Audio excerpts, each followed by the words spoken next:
Dutch in Harlem, Amsterdam, steps of a mansion, speaking Afrikaans, British accent. I want mine from back when Tembe said the wind get the ashes in the end, bruv. The gorillas severed every inoculated limb, left them with stubs. Cigarettes on the now, bought the house and tore down all your yesterdays in one neat pile.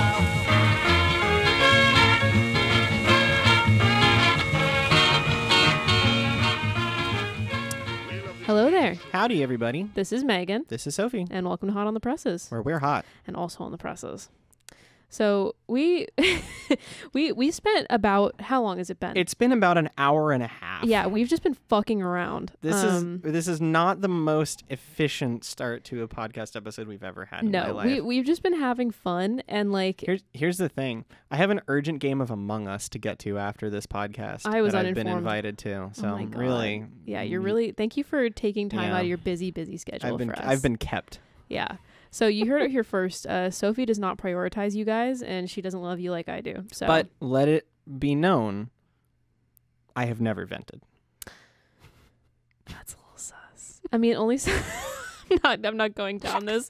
I'm not doing this. It's the year of our Lord 2022. We're not doing Among Us references. They just dropped the Among Us VR trailer today. What are you talking did they? about? Yeah. Oh, good Christ. Good Christ. Anyway, we were talking about various men from our... Serious men from online. Yeah, from online and from spaces where we are from. Like, I brought up the fucking dude from Pretty Woman who just is in LA and walks around and goes, "What's your dream?" Because that's LA. There's no better way for me to describe LA to somebody than someone walking up to you, asking you a question, giving you no time to answer, and then walking away. I was once approached by a guy on the street here. He was a flamboyantly gay man. Okay. In the worst wig I've ever seen in my life. This was like a... Was it like long? What kind of wig was it? It was like, he was like a 45-year-old man in a Justin Bieber wig. Yeah, it wasn't great. No. And this was broad daylight. I was stopped on the street in front of Oglethorpe House, where we are located right now. Shout out O House. No, don't live here. Shittiest housing at SCAD. Yeah. Best food. Sorry, Paula, if you're listening. I'm not. I'm not sorry either, but I feel like I have to pay lip service compelled. or they'll bring the hammer down on us. Drone strike us. she'll Paula, in her helicopter, she's gonna come and drop an atom bomb on us. We can't put this in the podcast. Who's listening? Not Paula. That's true. Paula Wallace and her fucking squad of like her like death capo squad. Yeah, so this guy stopped me on the street outside O House, and he was like, "Can I use your phone?" And I said, I don't know about that one. Yeah. And he said, "I don't even have to touch it. Just type in this number. I'll talk into it on speakerphone." Okay. I said, "Okay, sure." So I type in this number, and he leans down to my phone, and he says, "Come pick me up, you rat bitch. I am stuck here. My car has no gas." Flamboyantly gay. And he's like, "This bitch isn't even going to pick up." And he got the answering machine. The rat bitch did not pick up. "Come get me, you rat bitch." And so he did. I'm gonna call you someday and say that. This person did not pick up. So I hang up the phone, and then he says, "Will you come with me to the gas station and buy me some gas?" And I said, "Fuck no." And I went away. Yeah, You're not getting me to no secondary location, sister. I was about to say he reminds me of Newtown. Yeah. I'm gay, I have AIDS, and I'm new in town. That is not the order I would have put that information in. I'm actually workshopping my John Mulaney voice right now because my new D&D character is going to sound like John Mulaney. I saw John Mulaney live when he was here. I heard about that. Yeah. It was an awesome set. I've been seeing people walking around with shirts that say, "I saw him right after he got out of rehab." I have that one. Yeah, it's pretty good. It's a good shirt. I'm excited for when he puts that out as a special because it was very funny. And I keep wanting to quote it, but like nobody except for the people that I went with. No. Oh, hit me with a line. With a line? Any line. CIA, open up. Boom, boom, boom, boom, boom, boom. You heard it here first, folks. Megan Atwell of the Hot on the Presses podcast endorses the CIA exploding your dog. Dude, that was the most specific bit in the show. I got the gist of it. And I was pretty quick. I was crying because I think I was the only person who knows about the CIA's track record with like shooting dogs.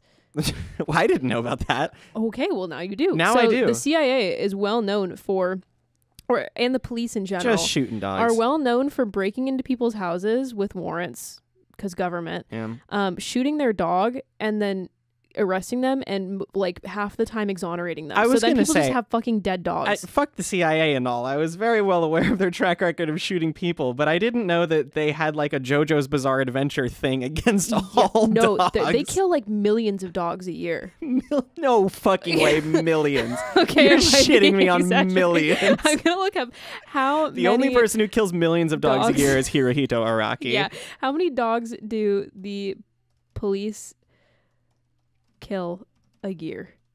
Puppycide DB, bro. What are you saying? What are you saying? That's the website. What are these words? Puppycide DB, the first nationwide database tracking police shootings of animals. Dog. Oh my God. I'm just gonna say there's probably better tracking of police killing animals than killing real people. Yeah. The Puppycide Database Project estimates the number of dogs being killed by the police to be close to 500 dogs a day. What? Which results to 182,000 a year. What? Yeah.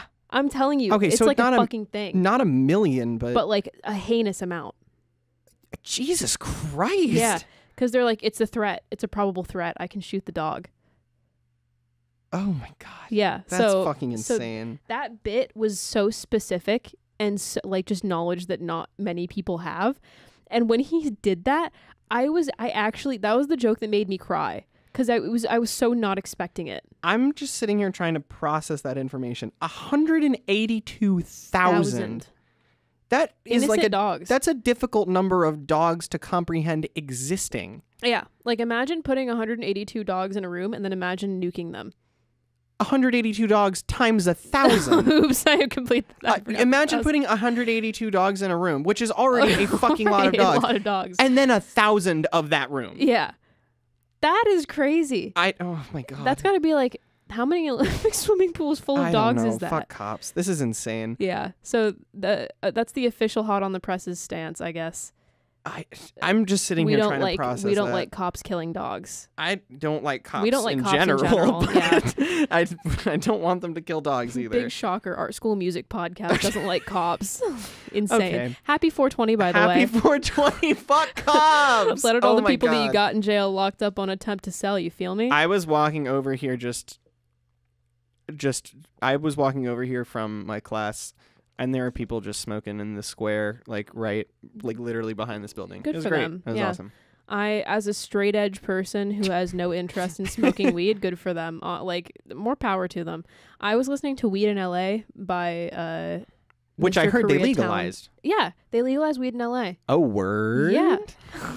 Which is that was the line I was saying earlier. Let out all the people that you got locked up in jail on attempt to sell. You feel me? That song's so good. So good. So yeah, listen to your weed music. This is gonna be a week late or something. Yeah. But I hope it's 420, everybody. Yeah. This episode's going up on like the 26th or whatever. Take this as an excuse to have a second 420. Celebrate with us in the future. Roll one up for Hot on the Presses. So yeah, we were talking about to circle back to men from our towns.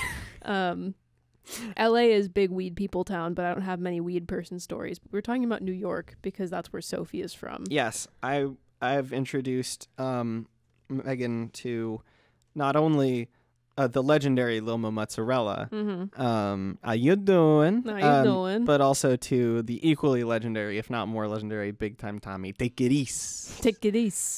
So if you are not familiar with either of those men, you should Google Big Time Tommy and Lilmo Mozzarella. We should. Because they are like, you will be sucked into a rabbit hole, and by the end of it, when you come out, you will have become a meatball. Oh. Yeah.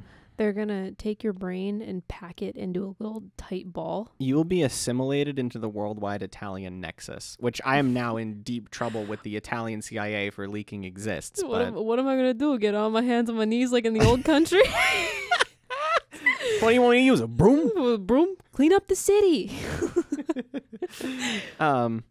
What's okay? What's new to you this week, Megan? New to me this week. I only listened to one new thing. Yeah, we were pretty crunched this week for no fucking reason. Yeah, I don't know what happened. Both of us just got stomped. Yeah. But so what I listened to this week was "Hold Your Horse Is" by Hella. Oh shit! Yeah, dude, that album rules. Yeah, which is Zach Hill. From the Death Grips. Later of Death Grips. This is his pre-Death Grips thing. Yes, of many. He's very prolific. On the drums. Going wacky wild. It also feels funny because obviously the band Hella and the cover is of the California flag. Yes. They are proudly Bay Area, Northern California. Which not my neck of the woods. I'm SoCal, but it is cool to see, I guess, sometimes to see the representation. But yeah, the album goes dumb. It is fucking crazy, like experimental drum and guitar record. Yeah, just shredding and pure wailing. Instrumental, pretty much. Yeah. Like even any vocal presence is just shrieking. Yeah. Yeah. My favorites were Biblical Violence. 1-800-Ghost Dance went hard. I also liked Brown Metal. Republic of Rough and Ready was my favorite. Yeah, that one's very good too. So yeah, just a fun one. If you are into drums like I am, which is to say the rhythm section of music is like your thing. You just want to hear somebody going crazed. Yeah, then go for it. Good one. Yeah. How about you, Sophie? What's new to you? Well, it's not exactly new to me because my listening this week was a little curbed. But what is new news to me is that everything by the World Inferno Friendship Society. Who? They are a Brooklyn band that smashed together like Eastern European folk traditions with like punk rock and jazz and klezmer. That sounds awesome. Yeah, they fucking rule with like all this crazy like radical politics. They're awesome. Yeah. I think their frontman passed away recently. Uh-oh. This is random, but their roadie guy used to come into the art store where I worked. Oh, really? Is that how you found out about them? No, I actually found out about them when the lead vocalist passed away, I think, is when I heard about them. Well, that's a and shame. then I checked out their That's stuff a from sad there. part to find out about. It is, but their music smacks. And it is gone from Bandcamp, I've just learned. I don't know how recently this is. That's a shame. Yeah, it's just gone. Their album Red Eyed Soul, which is their best record, IMO, is also mostly off of Spotify. It's is it like only the singles? I don't know which ones are the singles, but these are not the 3 most popular tracks on the record. So weird. I wonder why. I mean, I know that there's a lot of the time there's weird label issues with stuff like that. Like the example I brought up was Fortet, who had like all of their stuff taken down. I think it's just one guy, and I think he uses him, so I'm gonna do that. But yeah, I think Fortet is a guy. Yeah, he didn't take it down, but his label, they were in between contracts, and all of his stuff got taken down for a while. I think they're up now, if I'm not mistaken. Yeah, he has all of his stuff back up. But they were down for a while, like months, I think. And they were only available on piracy services, which was really a shame. But I think he said, like, you can feel free to pirate. Like, the label's fucking me over. Just enjoy the music for now. World Inferno sold their physicals through Bandcamp too, is my only, like, concern. Like, that's where you could get the CDs and stuff to get them legally. So I don't know. They are pretty like anarchist, so I wouldn't be surprised if they didn't want their stuff on Spotify anymore, especially now that the like central guy has passed away. Yeah. Like I wouldn't be surprised if that was the case. But if it's not, I miss them. Yeah. Check out their song Paul Robinson, which has remained on streaming services. Also Brother of the Mayor of Bridgewater is a really good one. Yeah, if you're into some like Eastern European ass, klezmer ass, folk ass, punk stuff, that goes real ham on that saxophone. That sounds awesome. Yeah, it's very cool music. It's very cool music. It's a big loss if it is not available anywhere. So keep circulating the tapes. Hopefully, I will be able to get my hands on some. Firmly grasp it. I'm not doing anything illegal Megan right did now. not just turn her screen towards me to and show me Soul Seek. No, not Soulseek. What's Soulseek? I don't know what that LimeWire. is. It was a cool picture of a frog. Yeah, it was totally a frog. Yeah. We were talking earlier about the origins of my frog love. For those of you who are uninitiated and don't know us IRL, I'm Frog Girl. Certified frog enjoyer. Certified, yeah. And I got a frog tattoo. It's of a Baja California tree frog. Look them up. They're very cute. And we were talking about the origins of my love for frogs. Because earlier one of my friends was like, did you have a lot of frog-themed birthday parties when you were young? And I was like, no, I didn't get into frogs till high school. They're like, what? And I was like, yeah, I got into frogs. Frogs just entered your life. I got into frogs from watching Naruto. Because I liked... hold on. You said the word Naruto, very Californian. Naruto. But I liked the frog summons, particularly Gamabunta and Gamakichi. And Ma and Pa are great too. But I just remember watching them and being like, these guys are awesome. Like, frogs are dope. And then I went and I looked at actual frogs. And I realized that I'd really loved frogs for a lot of my life. Mm-hmm. But I just didn't like make the connection about how much I liked them. Frogs are based. So dude. then There's eventually they're just cool guys. There's no reason not to let you be into frogs. And the greatest thing about frogs to me is there's no reason for them to have existed for as long as they do. They're perfect killing machines. What are you talking about? They're so pudgy and fragile. You grab them wrong and you break a lung. Like, they're just so like they shouldn't happen. Yeah. And they get killed by acid rain immediately. Like, they're just too fragile for this world. But somehow they're still here, providing joy to all who see them. They're awesome. They're good. So yeah, someone sample that. This hot beatbox podcast. Can you imagine a podcast that's just two people like beatboxing for like 2 hours? Wait, let's demo this right now.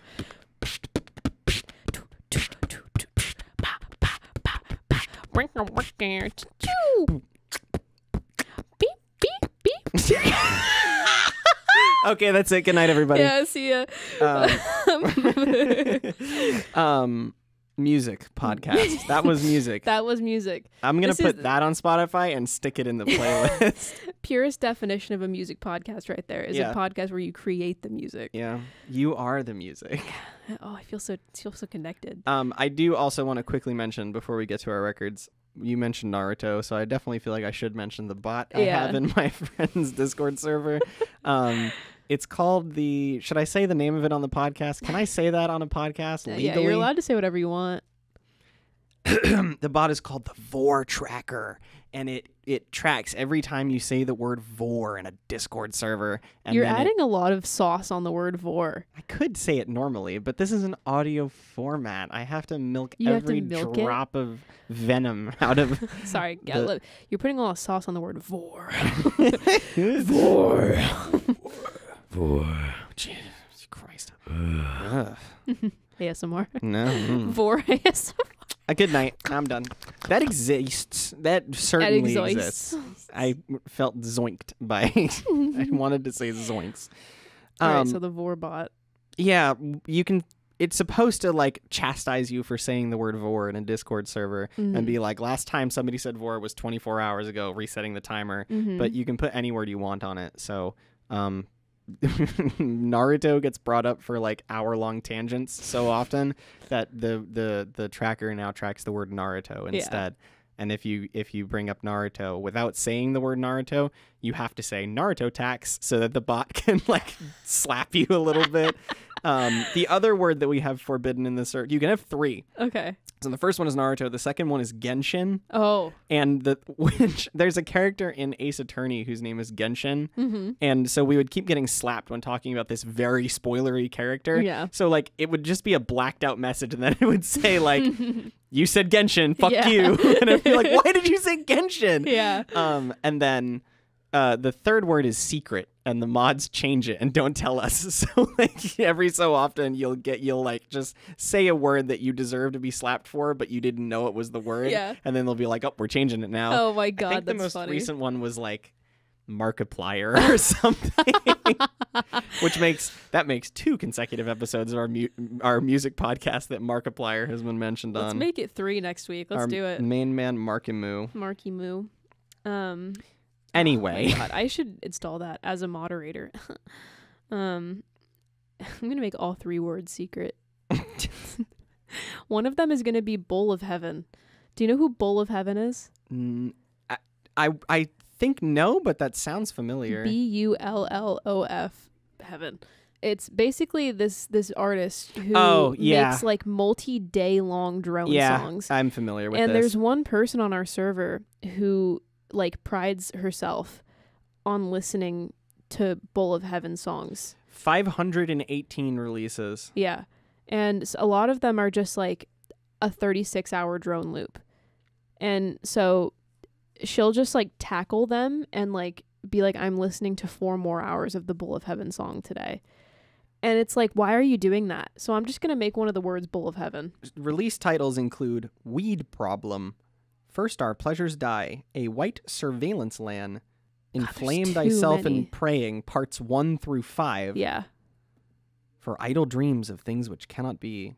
Self-Trader, I Do Bring the Spider Love. These guys have an exhaustive Rate Your Music page. Like, the biography is huge. There's God. custom notes that say, in addition to formal releases, blah, blah, blah, blah, blah, blah, blah. This is nuts. Who cares this much about a drone project like this? I will say the album cover on this page is really good. If you'd like to see it yourself, it is the cover for the album Like a Wall in Which an Insect Lives and Gnaws is the name of the album. And it is a really fat cow with like horrible typography above it that says, it's like 2005 era blingy font above the cow that says Bull of Heaven. That cow has the flattest back I've seen in my life. Rich people used to make their cows like more rectangular so that it would look like the cow was like, look how fat and rich my cow is. Like, that's insane. Yeah. Like pigs too. Like rectangular There's a lot of cows? really good pig paintings. I'm going to go home and draw a rectangular cow. Yeah, here. This is a really good pig painting by English School where they're so units. Round. Yeah. They just did that. Dude, the aristocracy was into shape language before illustrators were. It's true. Look at my solid cow. He's a good friend. He's a square. It's also worth mentioning that this album that we're making fun of has the tags noise, ambient, experimental, drone, spoken word, harsh noise wall, glitch, sound collage, and ambient noise wall. Doesn't that sound like a blast? Doesn't that sound amazing? Yeah, this great cow album. Starts off a bit slow, but gets pretty good around year 2, day 216, hour 14, minute 223. I really got into the vibe for a good 3 to 4 months, but unfortunately the album starts to lose its focus toward the beginning of the 4th year, and the last 2.5 years are rather forgettable and dull. I even left the house to run some errands for a few hours towards the end. Overall, a decent effort, but a bit unfocused and drawn out. I feel Bull of Heaven could have sufficiently expressed their issues within a 4-year time span. Somewhat of a tough nut to crack. For now, I'll give this 2 stars, but it certainly has the potential to grow on me with repeated listens. Dude. Thank you, Rate Your Music user Mad Russian. Only good review on the site. That is so good. That's hilarious. Dude, yeah, I just don't get it at all. It is like 33 million minutes long. Yeah. Like I think that they see, here's the thing, is because it's so long, you can no longer listen to it that long. It is. Because the files get corrupted. It's almost 6 years long. Yes. The files, you can only listen, I think, to the ones that are like 6 hours or something long. Like, or 6 hours at a time, because the files can't hold all of that. And there's no way to transfer them. How do any of these albums have ratings? Nobody's ever listened to them. Yeah. I'm going to firmly say it here on this podcast. Nobody has ever listened to one of these albums all the way through. Never. Well, I mean, not even the people who made them. Shout out my server member, Desert Sand, who has listened to a couple of them. The shorter ones. Yeah, but like not all of them, certainly, and not the like years long ones. I'm gonna say this cow album. Not one person has ever listened to this. Impossible. You can't rate this. Because I mean, and the thing is with something that long, like, do you not get consumed by the fact that you could listen to so like an incalculable amount more things during that time? Honest to God, you can just put it on and then leave the volume really low and just put other shit on top of it. Bro, imagine you put that on today and then you look and it's your wedding day or something in like 6 years and it's still going. And you're like, this is the greatest day of my life. I'm finishing the Bull of Heaven album. They all do have like insane. They are all scored very low. They all have like 1 point whatever. That's good. Because it's not even good drone is the thing. I'm gonna put on one of these like 3 million minute albums, and then I'm gonna put it on. I'm gonna mute it. Just mute it. Look at the date it will end. Schedule my wedding for that day. Do it. And just like and plot my life we around that point. We can record a podcast live for the end of and the fucking album. And you can give your very in-depth thoughts on it. On the cow album. Well, no, I had to mute the whole time. Yeah. I don't know. I got to listen to it again to find out what I really you'll think. Just tell me about how your life went during that time, and it's like astrology. You're like, I think the album influenced me in some way. The review of the album is just like a review of all the sounds I heard over the last 5 years. I went outside and touched grass, and that felt great. I'm sure this album helped me. Yeah. Oh my god. Okay, speaking of albums. Yeah, you shouldn't touch grass. Instead, you should listen to albums and then listen to us talk about them. Speaking of ones that we listen to instead of touching grass. Yep. Let's begin with one of the more high-profile releases, which most of them were high-profile. But, yeah, this was a big-ass week. Yeah. To this one that we're starting with. We didn't even cover. There's more big releases this week that we didn't cover. Yeah, we just covered the ones that we thought we would get something out of. Yeah. All right. Our first album is Jack White, Fear of the Dawn. Yeah. So, in one word, how would you describe your experience with this album? Can I use 5 words? Yes. In a state of bustitude. Wow. Okay. This album taught me that phrase, and that is in my vocabulary. My synopsis of it is my first sentence in my review. 3 words. Very negative experience. Fuck, you said 1. I had to ask permission for 5. You got 3? I make the rules. What the fuck? This is an equivalent partnership. You got 5. I got 3. I'm the one sacrificing. Okay. But you were all ready to I had to up the ante. Well, I was going to say negative and then you upped the ante. So then I met in the middle and I did 3. You're fucked up. You're no, cracked in the head. 3 is in the middle and 1 and 5. That's true. It's a middle ground. Okay. Cut me some slack. Okay. Okay. Fine. Cat fight. So I love Jack White. I mean, I went back to Lazaretto was one of the first records I ever bought on vinyl because I just love that album so much. Mm-hmm. I love the White Stripes. Mm-hmm. Boarding House Reach challenged me. Okay. That one was difficult for a number of reasons. All right. That came out in 2018. Yes. And when it came out, I was fucking hated it. I was like, this is nothing. This is nothing music. My friend Nico described Boarding House Reach with late career hubris. Wow. To which they said, maybe that's a little harsh. So I said late career fuck-aroundery. Yeah. Which that album is just like fucking nonsense for like an hour. Okay. And that was 2018. And I was like, you know what? Maybe my opinion has changed. I'm a very different person than I was in 2018. My tastes are very different. No, still gives me a headache. Okay. So I went into this one with the 2 singles that I had heard before the record were Taking Me Back, which is the first track on the album, which is, I would say, pretty standard Jack White material. Okay. And Heidi Ho, which I had forgotten was on this album when I turned it on. Heidi Ho. Heidi Ho. Nyang, nyang, nyang, nyang.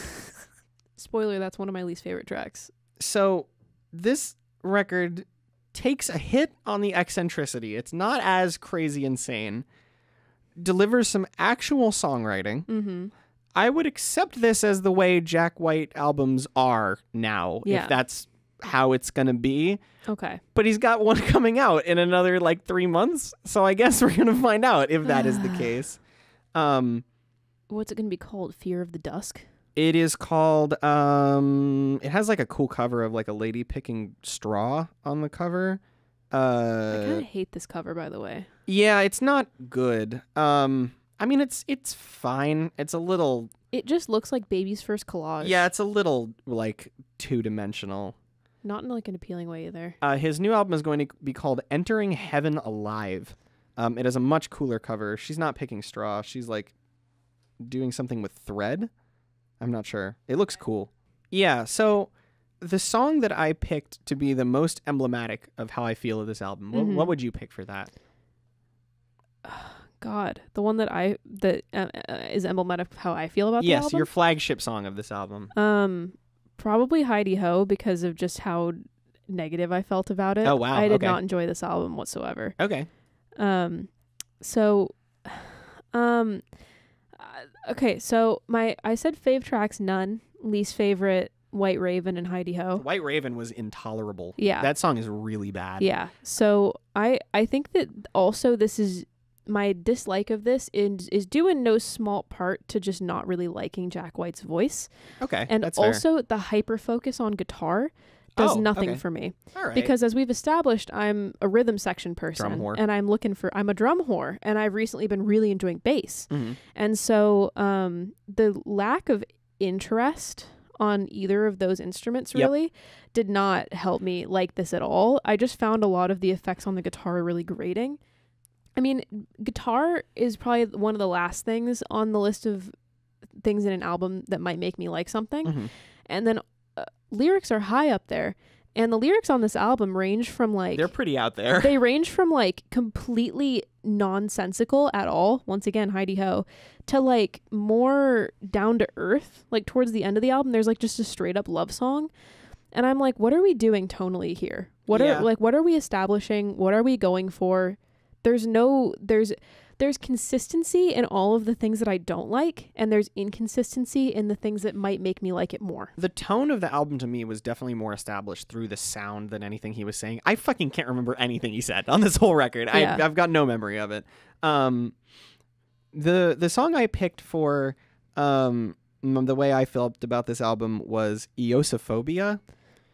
Which I didn't like that one very much. I completely spaced out for the first half of the song. I literally kept rewinding the song, playing it, forgetting it was on for half of the song. Yeah. And then the hook would grab me and I'll be like, oh, that's kind of cool. Wait, what was the rest of this song? Yep. And then I'll be like, I should probably listen to this. Rewind it to the beginning. Oh, that hook's pretty cool. Wait, I should... God damn it! Yeah. Like, literally that happened to me like 3 or 4 times. Yeah. No, I totally get that. That kind of happened with this whole record for me. Yeah, for me too. I found it okay overall, but it kind of went in one ear and out the other. Yeah. And I think a lot of that comes out of the way, like you were saying, the record plays with repetition a lot. I found that was like, it felt intentional to me. Like there was a lot of extended passages of like the drums are doing the exact same thing for a very long time. Yeah. And like, it felt intentional to me, but it's a very inelegant presentation of that. Jackie, you're not giving me anything to hang on to here. Like if you want repetition, there are so many other albums and other artists who have done repetition better and on a larger scale. Yeah. Like in music like this too. Yeah. Like the fucking White Stripes. Yeah, exactly. Also, to me, I haven't heard Boarding House Reach since it came out, and I remember 0% of it. Yeah. So I think I listened to the first 3 songs and I was like, not for me, and I dipped. But the overall tone of this album to me felt like it was like, look, I'm experimental. I'm doing crazy shit. Look at the guitars. Like I'm doing some fun stuff. And it was giving absolutely nothing that was actually substantively experimental.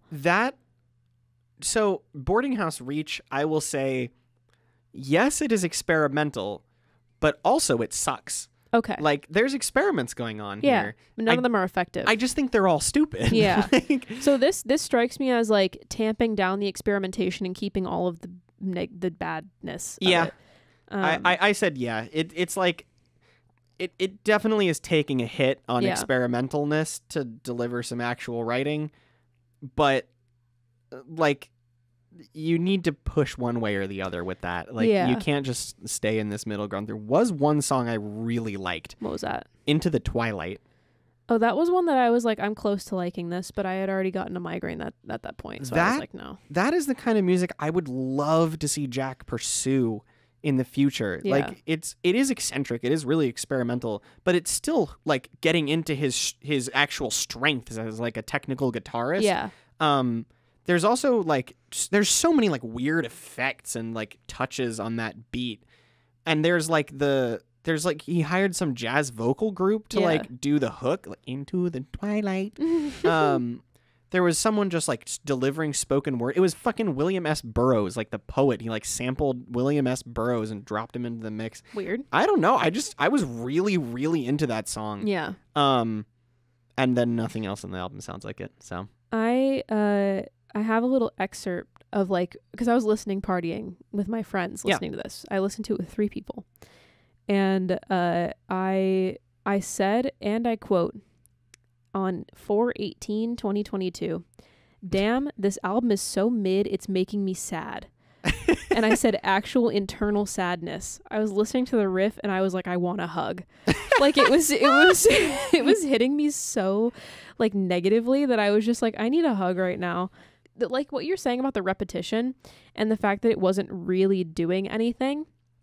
I think my brain was working overtime, trying to find anything to hold on to or anything of interest to latch onto, because I kept having to refocus and reestablish my interest in the record. Yeah. And it was giving me a headache because I was like, there's nothing here for me. And I can't focus. I had to replay it a lot of times to actually like find some stuff to write down about it. Yeah. And so I think that like it just gave me a headache. And I was like, not in the sense that it was difficult to listen to, but in the sense that it just didn't give me anything that I was consciously listening to at all. So that was a big issue for me. That's never a good thing. To go back to Taking Me Back, in the grand scheme of things, of like all the things Jack White has done, which is a fucking million things, this song is mostly just fine, right? Yeah. Like this is a fine song. When it like kicks into the soloing in the back half and he like really gets going, that reminds me like why people pay attention when he's like putting out something new. But then he spends the whole rest of the album like not doing that. Like he's like, he like hooks you in with one thing and then like puts all these right turns in front of you, but none of them are even memorable enough as right turns to like really like let me stick with them. Like this album just fails to stick with me completely. Like it's just not. I'm not going to go back to this when I have so many other like things I like that Jack White has done that I could go back to. Yeah, my friend was like, he sent like another song that was like, I'm going to go listen to another Jack White album that does this better. Yeah, like you can. That's basically all you need. If you like the really funky, like wild ass experimental stuff, Boarding House Reach is right there and it's committing way harder to that aesthetic. Yeah. If you like the blues rock stuff, Blunderbuss is right there and it commits way harder to that aesthetic. Yeah, this is middling in every way. Yeah. So middling it becomes bad. Go listen to Lazaretto. That shit slappy. There you go. So there are our thoughts on it. Yeah. Unfortunate. I'm pulling for him on Entering Heaven Alive. I liked the single for that one. So I'm not. He could fail and I wouldn't care. So I'm going to make you talk about it again. Yeah, exactly. All right. Next album is Orville Peck with Bronco. One word. Oh, are we? This is what we're doing now. Sexy. I liked this album. I liked it quite a bit. I'm going to say slutty. It is quite slutty. This is a slutty album. It feels like a really decadent Brownie Sunday. Yes. The production and instrumental performances on this are beautiful. They're great and they're miles above Pony. Yeah. Have you heard Pony? I've heard bits and pieces. Yeah. Okay, I talked about Pony a few weeks ago when Come On Baby Cry came out. Yeah. And I was saying like Orville on his first album has the image like down. It is like the vibe and the aesthetic of this and the visual language of this is like near perfect. Like it hooks me. I'm invested in him just because of that. But the music wasn't necessarily there all the time. This one just sells it instantly. Completely. He has now like delivered on everything the costume promises. Yeah. He is like the ultimate rhinestone cowboy on this. Total perfect titling on both the albums too. Oh yeah. Pony and Bronco. Like this does feel like an emergence. This is like his moment. This needs to be a breakout for him because like people will start listening to this. Yeah. I want to send this to every family member that I know that likes country. That's the thing. Like this is the kind of thing that can and should get airplay on country radio, so right? Good, like it is so effortlessly good. Like the songwriting is just incredible. His voice is amazing. He has leveled up in vocal performance ability since Pony, like an unbelievable amount. I just want to know what microphone they're using because I said at one point in my review that it just really feels like a privilege to be hearing him. Like it feels like I should be paying to hear that. It's beautiful. So good. There's a really nice variety of like sounds and vibes and like styles of country music on here, but like that voice anchors everything. Like the whole record is centered around him. Like he's the thing you're paying attention to. It really makes country. It feels like it bows to him. Like he makes it what it is. He is the figure. I wrote in one sentence. I wrote is dude feels like he can and will have sex with every person in the room at any time. But he's too much of a classy wanderer to do that. Man, like he's picking and choosing, and he is doing what he wants. Man is fucking cowboys. Yes, that is what he is doing. And I really love seducing cowboys on this record. I love how sexy it is. Yeah, because he is taking the fact that he is like the gay cowboy. Yeah. And rolling with it. Yeah. Like he is reclaiming the legacy of country as like men comforting men in the West, and he is rolling with it. And I love that reclaiming. It's really doing an awesome job with it. There's obviously been like gay country artists before this, like fucking Lavender Country was doing this shit in the 70s, but like he is like he's blazed a completely new direction for like queer people in country music. This is like just such a radical reinvention. Yeah, it's so good. It's amazing. I had a really hard time picking what my favorite song is on here, but I think after everything, it's still "Come On Baby Cry." Okay, that one is definitely up there for me That too. song is just like near perfection. Yeah, like, everything about that song comes together, and it like, fits like a gem in the album. Yes, like in the track listing. Like if you like that song, there is nothing on this album that will disappoint you. Yeah. It is like it's that 15 times. My favorites, I have a few. My favorites were Lafayette, Come On Baby Cry, Kalahari Down, Bronco, and I loved Hexy Mountains. Hexy Mountains is the prettiest song on here. It's so beautiful. I almost wouldn't even have expected this from him coming off the last album. What a lovely application of banjo. Yeah. I am the banjo girl. It Yes. made me very happy. One thing that I will say about it is that I could have had it end with Hexy Mountains and been perfectly fine. Yeah. Because I think that the additional ballads at the end don't have quite as much presence as the rest of it, and they don't suit it as a closer. And also putting any right turn, I think any turn, putting any turn like right in the middle there of all those ballads, with that being such a bombastic song, is a weird sequencing choice. I wrote down everything you're saying as well. What the fuck? We have a hive Why mind. are you stealing my notes? I'm sorry. But yeah, that's my only really complaint with it. Yeah, that is also my only complaint with this record. There's like 4 ballads at the end in a row that kind of flattens the vibe at the end. I think I could have even liked these songs more if they spaced them. Yeah, if they sequenced it a little better. Yeah. I also just didn't really care for Any Turn because I found it kind of hard to take seriously. I agree. I also didn't really care for Kalahari Down just because I think there are better slow songs on here. Yeah, I just kind of liked the phrase Kalahari Down in his voice. Yeah. It just sounds nice. This album does get a lot of mileage out of him just like saying the names of songs in a sexy voice. It like, really does. Lafayette, Iris Rose, Hexy Mountains, Daytona Sand. He just has a really good way of picking titling, and like he picks phrases that suit his voice really well. Yeah. But I think he could make anything suit his voice, honestly. His voice is just like a beautiful pair of sequined pants that he can put with any outfit and it will look dope as fuck. Yeah. I had no real like least favorites.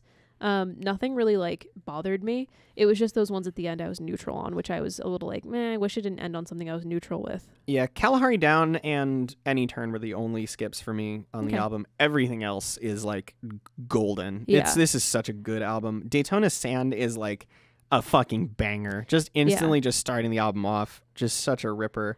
The Curse of the Blackened Eye. I like that one a lot too. Oh my god. I liked that one as a single. Yeah.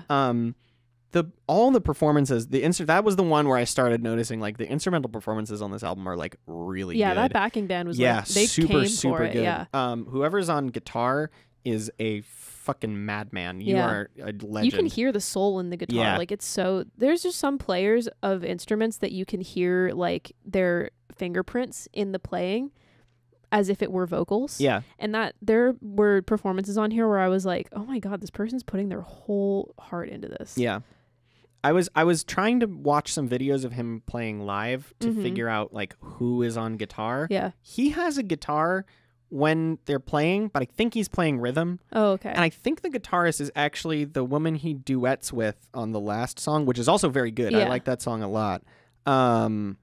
If you'll give me 1 second here, I can find out her name Her name is Bria Salmena, and I think it might be her, but I'm not certain.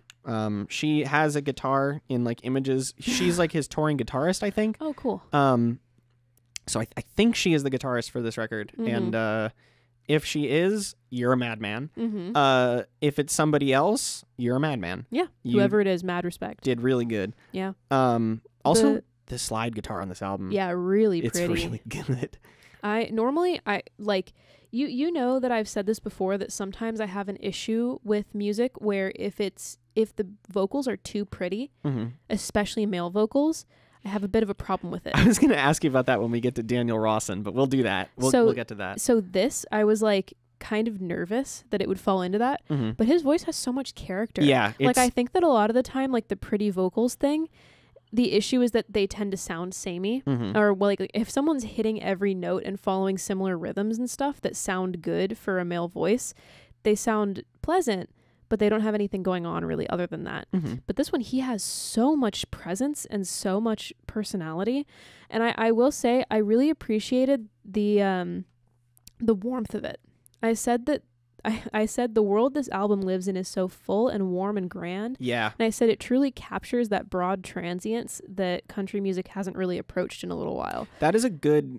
I like that you said like a world. Like this album really does like... almost in the way like a theater production would. Definitely, like, yeah. It's like you're sitting in the audience and they've decorated the theater around you to look like an Old West saloon. Yeah, exactly. Like it's got a really good sense of place. Yeah, it really took me somewhere, which I loved.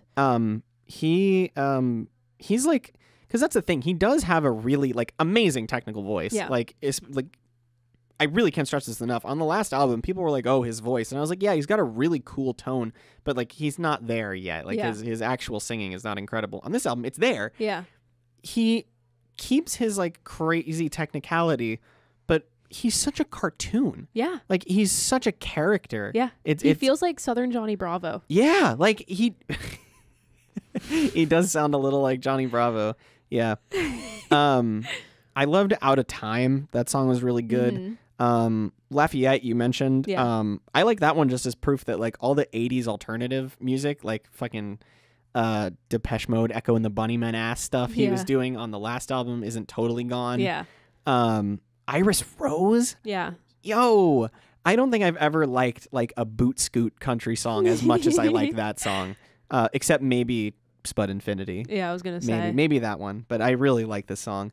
The title track is hot. Oh, that song is sexual. Yeah, that song is horny. White boy busted down sexual style. He really did. Oh my god, he's busting it down sexual style.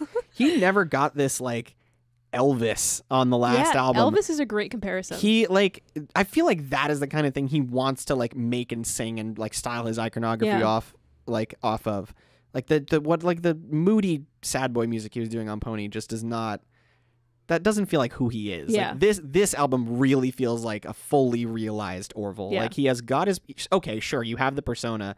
Now the music reflects the persona. Yeah. Yeah. Blush was a cute song, too. Yes. Campy jukebox anthem. Like, fucking all the way. I love the part where you go, "And watching you blush." I'm like, oh. The outro to that's like the guitar solo outro. And then him like going like... like that made me smile so big the whole time I was listening to it. And you said Hexy Mountains is fucking amazing. Yeah. Let Me Drown grew on me. Yeah. I wasn't huge on it at first, but that one did grow on me. Yeah. And I mentioned all I can say. Yeah. I've just run through basically the whole track list. That's all the songs. This is one you should hear, I think. Yeah, this one's great. Give it a try.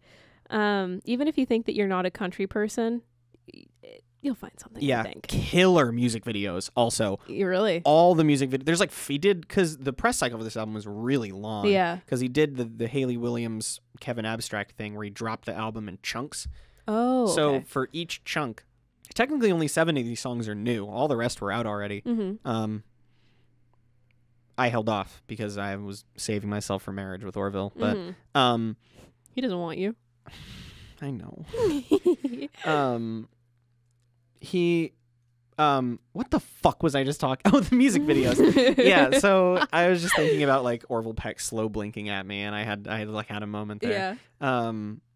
Orville Peck, I feel like he could be like You know how lesbians love Thor? Yes. I feel like Orville Peck could be another one where Yeah, just like definitely. yeah.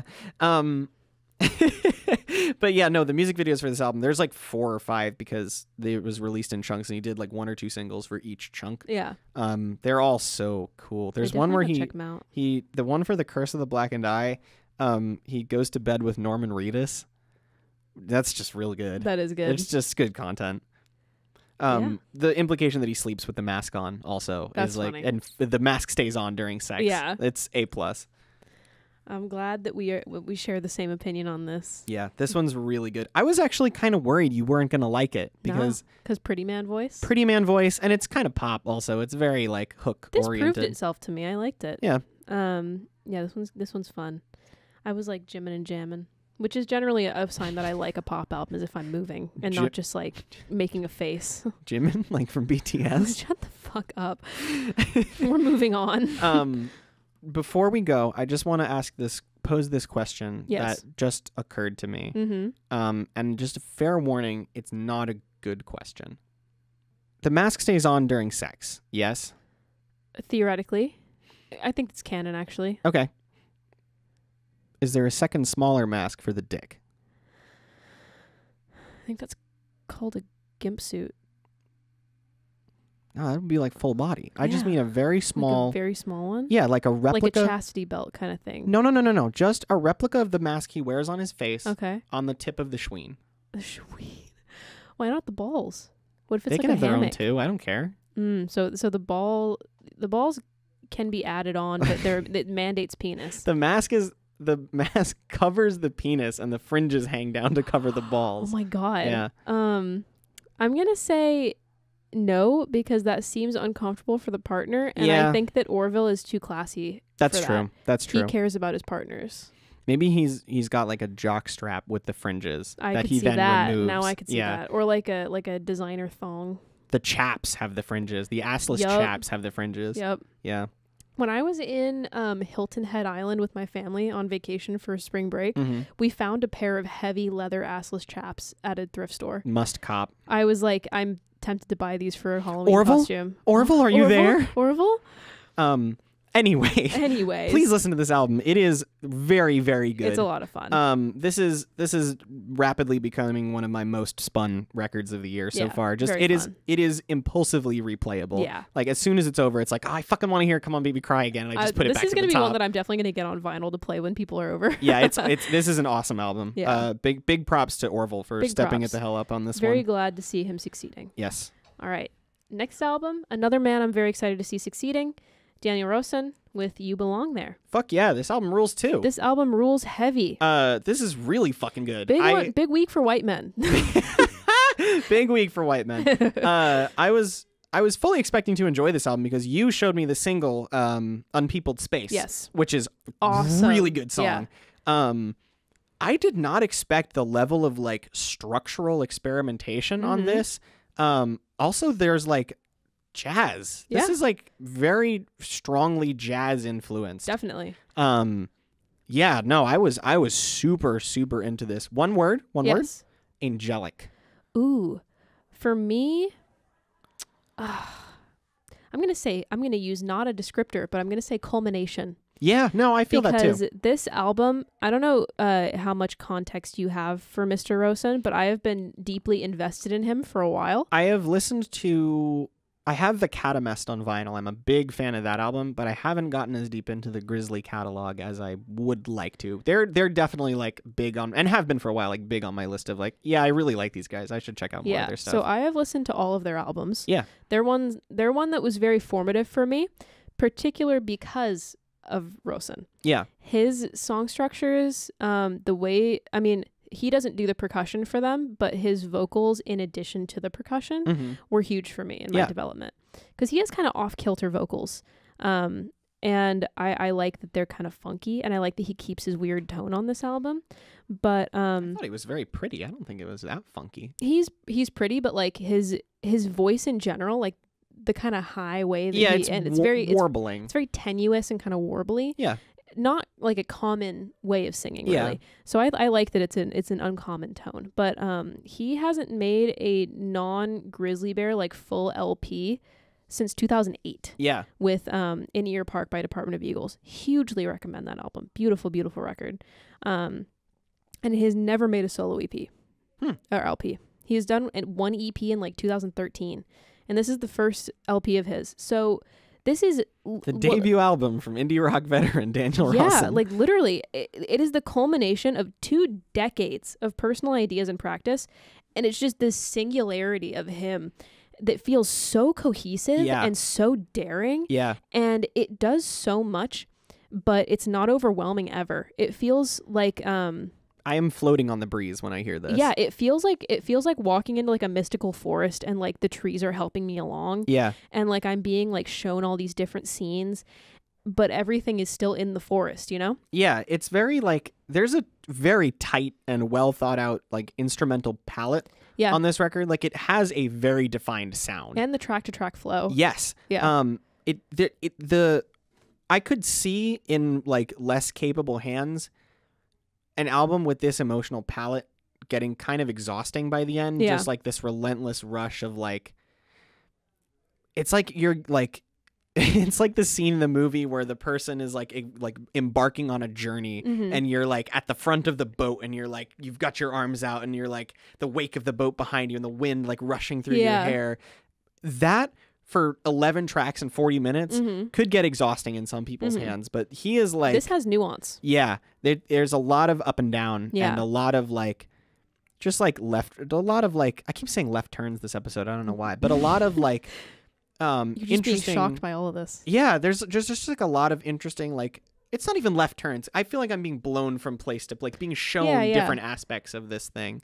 I think... So I'd like to... Because I wrote like a little... my like review of it and it came out like weirdly eloquent, which is not normal for me for these. Pitchfork me. Let's get it. So I said, appreciated as full pieces, this album has a gorgeous flow track to track and a cohesion of idea that only marinating on something for that long can produce.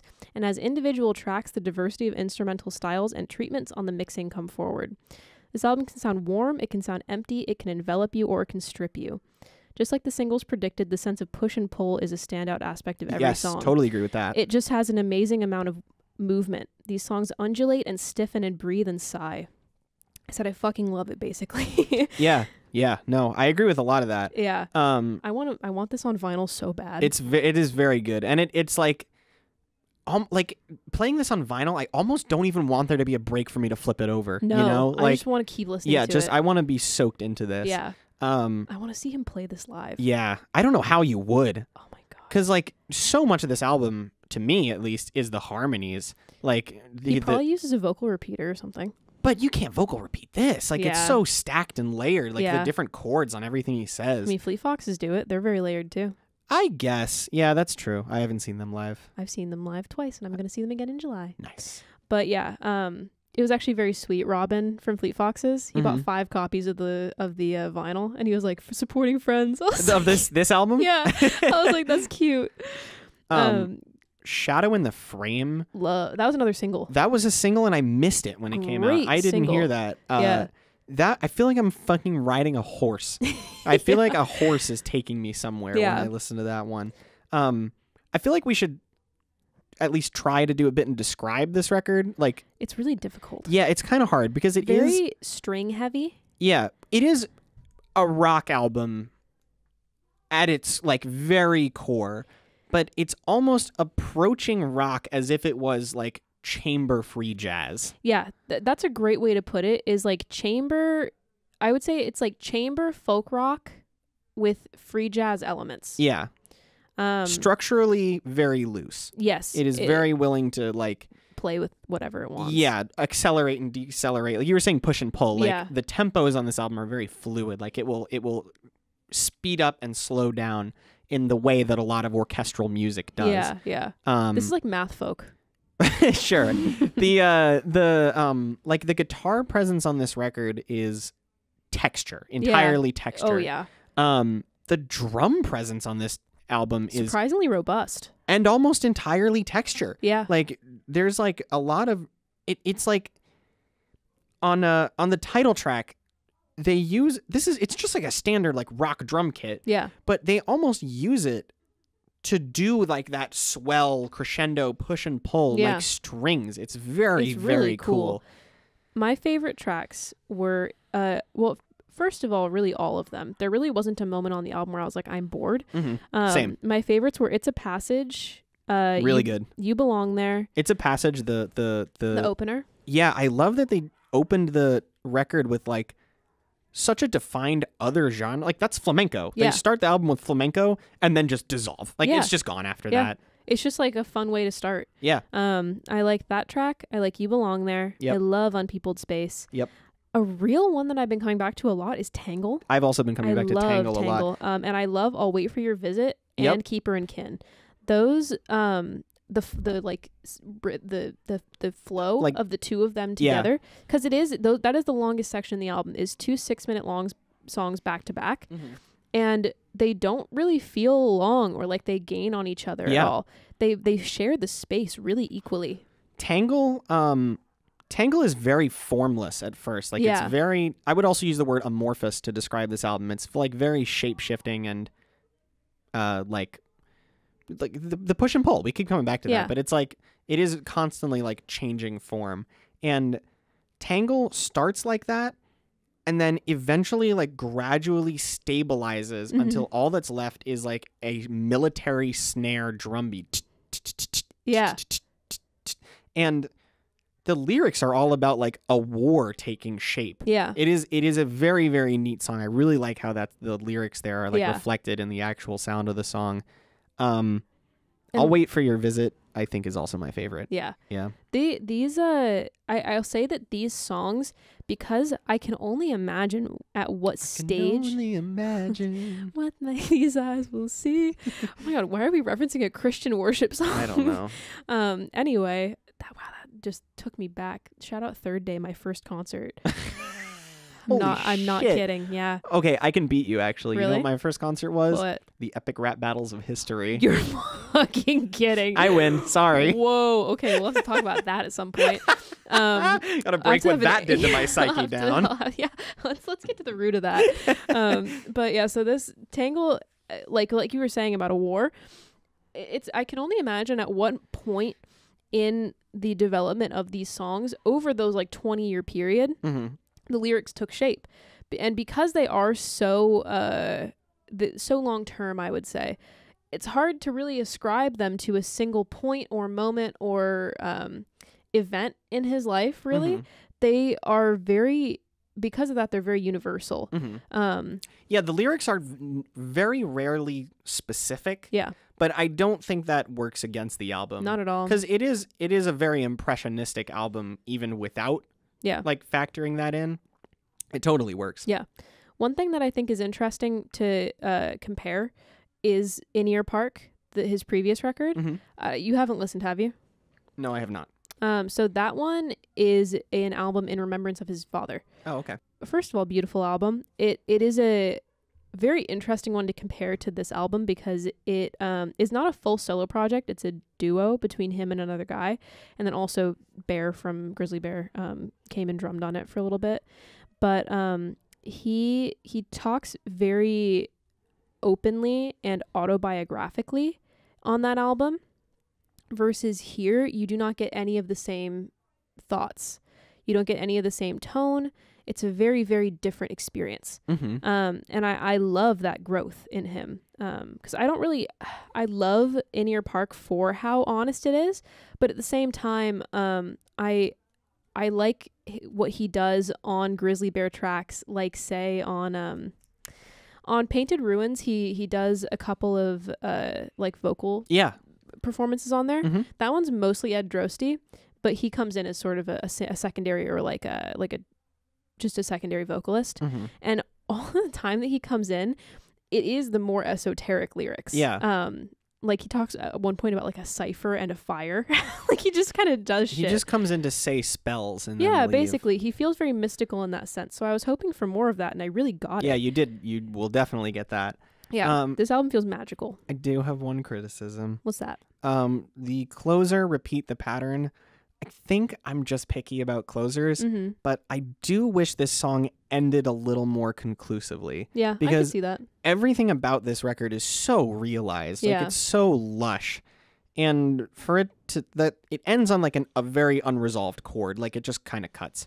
And for it to end unresolved feels almost a little out of nowhere or even like unearned. Yeah. Because like the rest of this album is so tonally complete. Like it is very like assured of what it wants to do. Mm-hmm. So it just seems a weird move to cut it off with just a like almost a sour note instead of just ending it like not with a bang necessarily, but just like conclusively, you know, like just put a stamp on it. The album is over. This is the end of the experience. I wonder if, because it is called Repeat the Pattern and it's an unresolved chord, I have to wonder if maybe he took a cue from Robin and left that chord unresolved. Oh, because and it goes back might to the beginning. Repeat back to the first Nonagon song. Infinity, that shit. Well, because Robin from Fleet Foxes for on Helplessness, Mhm. the final chord on the track Groat Notion doesn't end. It's missing one song, like one And it's note. the first song. And it's the first note That's on cool. the next album.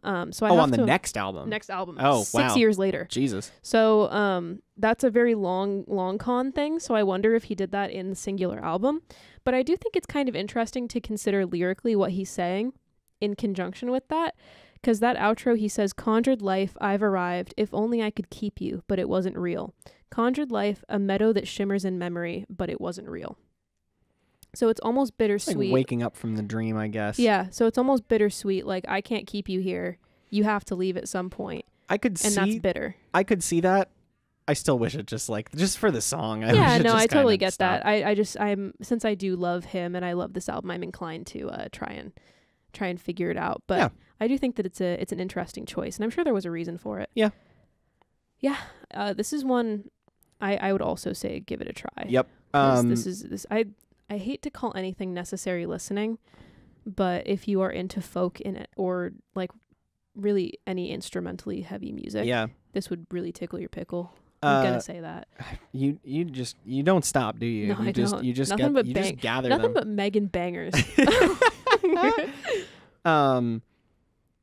It's funny. We've described in a row 2 albums that I was like head over heels in love with already, and neither of them were my favorite record this week. We still have one coming that's like just absolute like jaw on the floor ass shit. Our next album is going to be Father John Misty with Chloe and the Next 20th Century.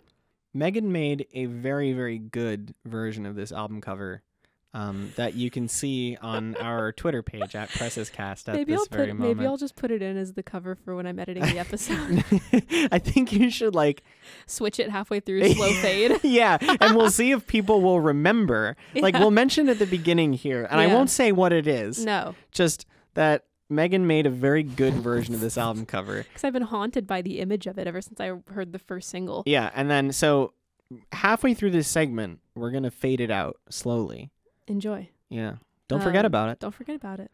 So, so I think that I have things to say here Yeah. because I am a Misty enjoyer. I am a Misty hater. Yes. So I'll start with my affection for it. Yeah. Or my affection for him. So Father John Misty was a hard-fought love of mine because he is an ex-Fleet Foxes member. Yes. And he went on a very vocal hate tirade against Robin You when know he what? left. I knew all that, and I knew you were a big Fleet Foxes fan, and I knew you were a big Father John Misty fan, and somehow I just never connected those dots that you might have complex feelings about Father John Misty. Yeah, I do. So I Mr. Josh, come on. refused to listen to him really for a long time. And then he actually went and apologized for being a dick and for talking shit. Mhm. So I was like, okay, you've changed. So I went, I decided to give him a try. So I went and listened to Pure Comedy and I was like, this shit boring. And then I didn't listen to him again. I've forgiven you. Let me give your music a shot. You Yep, suck. Yep. This sucks. Yeah. Moving on. So I did that, and then I have a friend, shout out Christopher, who is a huge Father John Misty fan, and I was like, there's got to be something here I'm not seeing. Mhm. There has to be something going on. So I listened to his album previous to Pure Comedy, which is I Love You, Honey Bear. Yes. And that album was awesome. Mm-hmm. I was like, this is great. There's one serious stinker on it, but overall it's a near perfect album, I think. I think it's awesome. And that to me is his opus. Since I've listened through Pure Comedy again, still boring. Then I listened to God's Favorite Customer recently, and I liked it a lot. That was the previous one, right? Yes, that one was like him looking very pensive on the cover. Yes, him pensive on the cover. Yeah. In like not bisexual lighting. Very close though. Yeah. So going into this, I had hopes and I had expectations. So the first single is Funny Girl, and that song is good and I like it, but the big standout for me, as with all of his work, is that for some reason he is a wizard at producing brass. Oh yeah, the brass in this album is great. Fucking beautiful. Yeah, it's really good. So I heard that song and I was like, "Oh my god!" And like another the one song that I really love off of Pure Comedy is "Things That Would Have Been Helpful to Know Before the Revolution." Yeah, which has that beautiful brass breakdown at some point where he's just like portending doom, and it's awesome. And so I was like hoping for a lot more big bombastic brass like that, and I didn't get it. I mean, there is some brass on this. But I will say something that I did get is there's a lot of really weird instruments used on this. This is a weird one. It is strange. This is does an odd not one. fit his discog at all. Well, I knew it was going to be a pivot because Funny Girl is a pivot, it right? Is a like pivot, that yeah. is there's and I mean the cover. Like These he's are doing a like a swing. Yeah, he's doing Sinatra. He's doing the 1920s swing thing. But he's like trying to swing the lyrics to be like conscious and like talking down to those attitudes, but I think that he doesn't do it directly enough for it to be effective. There's an interesting idea here. Yeah. I really like, he basically spells out what the concept of the record is on the last track, which is the next 20th century, the title track. He basically is like spelling out what the idea of the album is. It's about like cycles of history and how like everything will eventually repeat. Like all the shit that happened in 1920 is now happening now. Which like is why he made a 20 styled album in the 20s. Yes. But the whole shit, that's a cool concept. I freely admit that's a cool concept. It is buried under layers of the kind of Father John Misty pretension that makes me want to wring his little neck every single time I turn on one of his songs. I don't mind his pretentiousness. That's just because I guess he speaks to the nerd in me, like the literature nerd, where I like him using big words and I like it. It's fun for me. I want to backhand him. This is Father John Misty is very polarizing. You either love him or you hate him. I've said it before, maybe not on the podcast. This man wishes to every god on earth that he was Andrew Bird. Oh yeah, he wishes he was Andrew Bird. Yeah, he's like Father John Misty is like Andrew Bird with like the fun surgically removed. He's like Andrew Bird if Andrew Bird thought he was funny. Yeah. So he just considers himself a very clever little boy. He really does. He thinks I actually wrote like there are some stinkers on here, but there's also some very solid songs. I would say like it's majority okay. Yeah, I have issues with this. I have big issues with this record, but I still thought it was overall decent. It's certainly the most I can personally remember enjoying a Father John Misty project. Oh wow. But it's been a long time since I gave one a try though. Yeah. You should go back and listen to Honey Bear after this and see. Maybe I'll like it. Who knows? I think it is possible. When the concept is focused on this one, when he's really like doing the swing thing, it really works for me. Like I think he has a good like kind of disarming voice for that kind of music. He doesn't have like a Sinatra voice. No. He's like a folk boy. Yeah. And it's an interesting contrast with like the bombast of the music. But like when he's not doing that concept, it literally is like listening to a guy explaining to you how clever he is. Yeah. Like I wanted to like leg sweep him, just like shut up. I am interested to know what your favorites and least favorites were. Okay, so my favorites were Chloe. Okay. I turned this on and I was like, oh my god, it's good. Wait, am I gonna like this album? I was like really excited. Yeah. this song rules. Yeah, like, it's really good. This is like, if there's one song on the record that is the full swing throwback, it's this one. Like the song lyrics, I actually dug the lyrics on this one too, because I've met Chloe. Like I know this person. It's like this character who's like an armchair socialist who's like talks about leftist politics online all day and then like doesn't like do anything. Yeah. I knew this girl at my old job, and like as soon as I heard that line, let me find the line that I was like, oh my god. She was this girl who she worked with me at the art store, and she has like a socialist organization, right? But it doesn't do anything. It's just there for optics. She was like, come join my socialist organization's Minecraft server. Oh. And I said, okay, what do you think about like unionizing the store and like maybe like getting together like a petition for some higher wages and better hours and like better treatment of the workers here? And she was like, there'd be no point. Girl, cool. What the fuck? Yeah, like what? What the fuck? And then she was like an insane like Disney fangirl too. Oh, that's so funny. Which is like, huh? I don't understand this person at all. But the line is, Chloe is a borough socialist. She insists there's not much more to it than drinks with a certain element of downtown art criticism. I benefit more than I should admit from her unscrupulous therapist. How Benzedrine's supposed to address your shoplifting is anyone's guess. Oh yeah, like I sometimes he hits. Sometimes his lyrics have a thing. Like this song is helped by the fact that I know this person. Yeah, but I did write, I think it will be annoying if he just keeps digging on this sort of person for the whole record, though. And then he did that. Mm-hmm. I will say one thing that Father John Misty, I will give him credit for. Weirdly enough, he's very good at making female characters believable and very dislikable. But like relatable. Well, I was gonna say Buddy's Rendezvous. Yeah. I thought that was the best character portrait on the album. That guy's a total piece of shit. Yeah. It was great. But there's one song on Honey Bear called "The Night Josh Tillman Came to Our Apartment," and that song, I joke, is about me. He says, "Oh, I just love the kind of woman who can walk over a man. I mean like a goddamn marching band."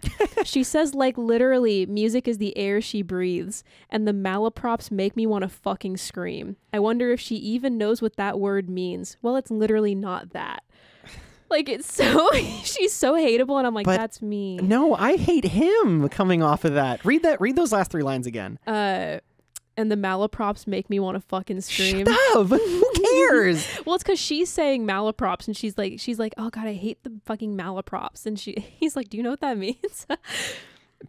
And she's using it wrong in the line. It is about one of his ex-girlfriends. I'm on her side. That. I'm like, get on her case. Being that girl sometimes, I'm like, nah, this girl sucks. I liked Goodbye Mr. Blue as well. I can't do James Taylor.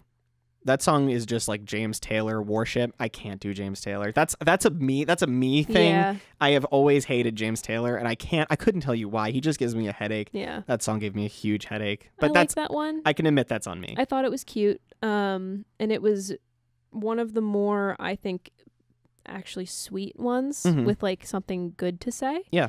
I thought Q4 was nice instrumentally. That was my other least favorite track. I don't know. It didn't do anything like too crazy for me, but I thought it was okay. My biggest comment on Q4 was top 10 most annoying harpsichord riffs of all time.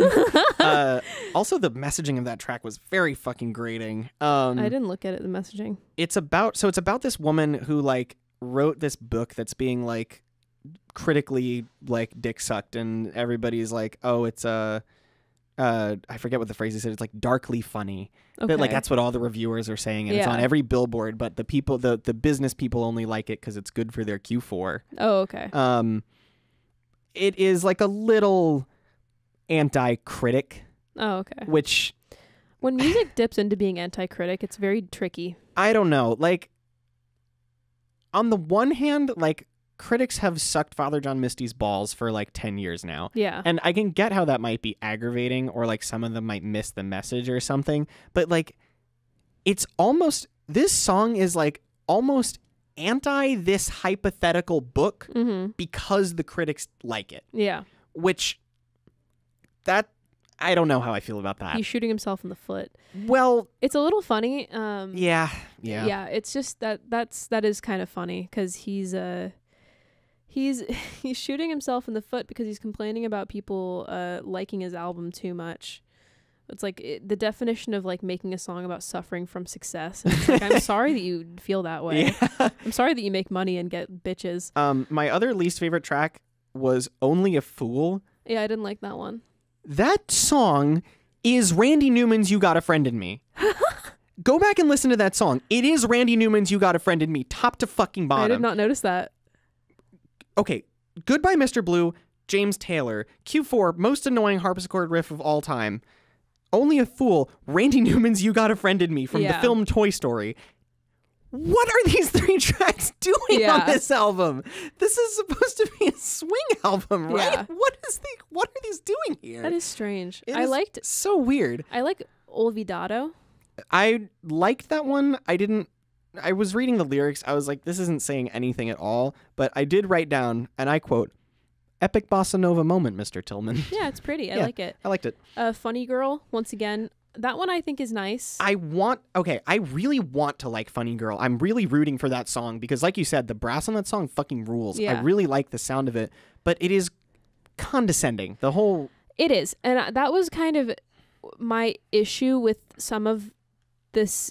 That's what I was saying earlier about how this album claims to be against those attitudes. And then in critiquing them ends up perpetuating them in some areas. This is one of those areas where the first time I heard it, I was like, do you like this person? Do you not like them? Do you want them to succeed or do you want to see them fail? Like, are you posturing yourself as like the higher than thou guy who's gotten over the girl and now he can like watch her succeed? And it did, I gotta say, funny enough, there is a Fleet Foxes comparison to be drawn. Okay. Between this song and Blue Spotted Tail. Okay. Because Blue Spotted Tail, a very minimal song. It's just Robin and a guitar and some fuzz at the end. And that song is about watching somebody that you have not been with anymore succeeding, being happy for them, contemplating your place in the world. It's very sweet. It's a short song. There's one part where he says, "I heard you on the radio. I couldn't help but smile." It's just a very cute lyric. Then here, he's seeing the same thing. He's seeing the person succeed. He's watching them. It's very bombastic. It's very grand, maximal. And there's this weird bitterness in the back of all of it. It is a very bitter song. And it's not the kind of bitterness that I really truly feel that I can relate to or empathize with. Yeah, I will say, I agree with everything you just said. Like, I feel the same way about everything you just said. It is condescending and lyrically clunky, but I'm not sure how intentional that is. Yeah. Yeah. It feels like some of the bitterness seeped in subconsciously. Yeah. Like it feels like he was thinking about someone while he wrote it. Yeah. The song's about like a comedian that he like had a thing for and now they're not together and now she's like doing really well for herself. She's doing the big time. Yeah.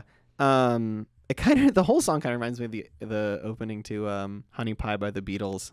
I don't know. Now she's hit the big time in the USA. And when I say lyrically clunky, I'm just going to say, don't say gut busting. Yeah. Don't say gut busting. Just don't say it. Yeah. Just that there word are is some off phrases limits. to be avoided. Also name dropping David Letterman made me like, I just hate name drops in music, I've found. I think they can be really funny. Again, Kutcher by Sports Team is I fucking love that song. It's so funny.